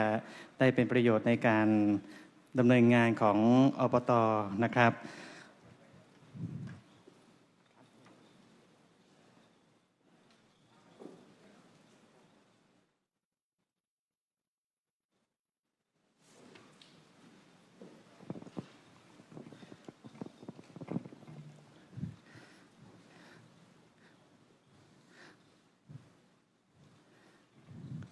ครับและในช่วงนี้นะครับขออนุญาตได้ถวายข้อแนะนำในส่วนของการถวายพระทหารเพลนะครับขอนิมนต์พระมหาเถระนะครับที่ห้องรับรองนะครับเดี๋ยวผู้จัดนะครับจะได้ถวายข้อแนะนำแล้วก็ได้อำนวยความสะดวกนะครับนำพระมหาเถระที่เข้าร่วมการสัมมนานะครับได้ฉันพระทหารเพลที่ห้องรับรองส่วนประธานหน่วยอปต.นะครับและคณะติดตามรวมถึงคณะศรัทธาญาติโยมนะครับก็ขอความเมตตาได้นั่งฉันพระทหารที่โต๊ะพระทหารที่ตั้งรับรองด้านหน้าเป็นต้นไปได้เลยนะครับแล้วก็ลูกศิษย์ลูกหาคนขับรถด้วยนะครับพนักงานขับรถหรือผู้ที่ติดตามนะครับขอนิมนต์นะครับในช่วงนี้ได้เลยนะครับขอนิมนต์ครับครับแล้วก็สำหรับในช่วงเช้าวันนี้นะครับตั้งแต่พิธีการเปิดโครงการนะครับโดยพระเดชพระคุณพระพรหมเสนาบดีที่ปรึกษามหาเถรสมาคมนะครับที่ปรึกษาเจ้าคณะภาค 7กรรมการผู้ทรงคุณวุฒิคณะกรรมการอำนวยอบรมประชาชนกลางนะครับได้เมตตาเป็นประธานพิธีเปิดประชุมสัมมนานะครับโดยพระเดชพระคุณได้ให้ข้อคิดนะครับในเรื่องของความเป็นมานะครับแล้วก็ภารกิจของหน่วยอบรมประชาชนประจำตำบลหรืออปต.นะครับตั้งแต่สมัยเริ่มต้นจนถึงปัจจุบันนะครับมีการเปลี่ยนแปลงแล้วก็ให้เกิดการปรับตัวนะครับสำหรับการดำเนินงานหน่วยอบต.อย่างดียิ่งเลยนะครับถัดจากนั้นมานะครับท่านผู้อำนวยการสำนักงานพระพุทธศาสนาแห่งชาตินะครับได้กรุณามอบหมายให้ผู้อำนวยการกองส่งเสริมงานเผยแผ่พระพุทธศาสนานะครับได้กรุณาบรรยายพิเศษในหัวข้อสำนักงานพระพุทธศาสนาแห่งชาตินะครับกับการส่งเสริมสนับสนุนหน่วยอบต.นะครับซึ่งท่านผู้อำนวยการได้เน้นย้ำนะครับในส่วนของการดำเนินงานนะครับตามภารกิจแล้วก็การใช้ AI นะครับหรือเทคโนโลยีมาช่วยอำนวยความสะดวกในการเผยแผ่พระพุทธศาสนาตามภารกิจทั้ง8ด้านนะครับของอปต.แล้วก็เมื่อสักครู่นี้นะครับพระเดชพระคุณพระธรรมวชิโรดมนะครับรองศาสตราจารย์ดร.เจ้าคณะภาค 6นะครับก็เมตตาได้บรรยายในส่วนของแนวทางการสืบสารต่อยอดพัฒนาบูรณาการและข้อเสนอแนะนะครับในการดำเนินงานของหน่วยอปต.นะครับซึ่ง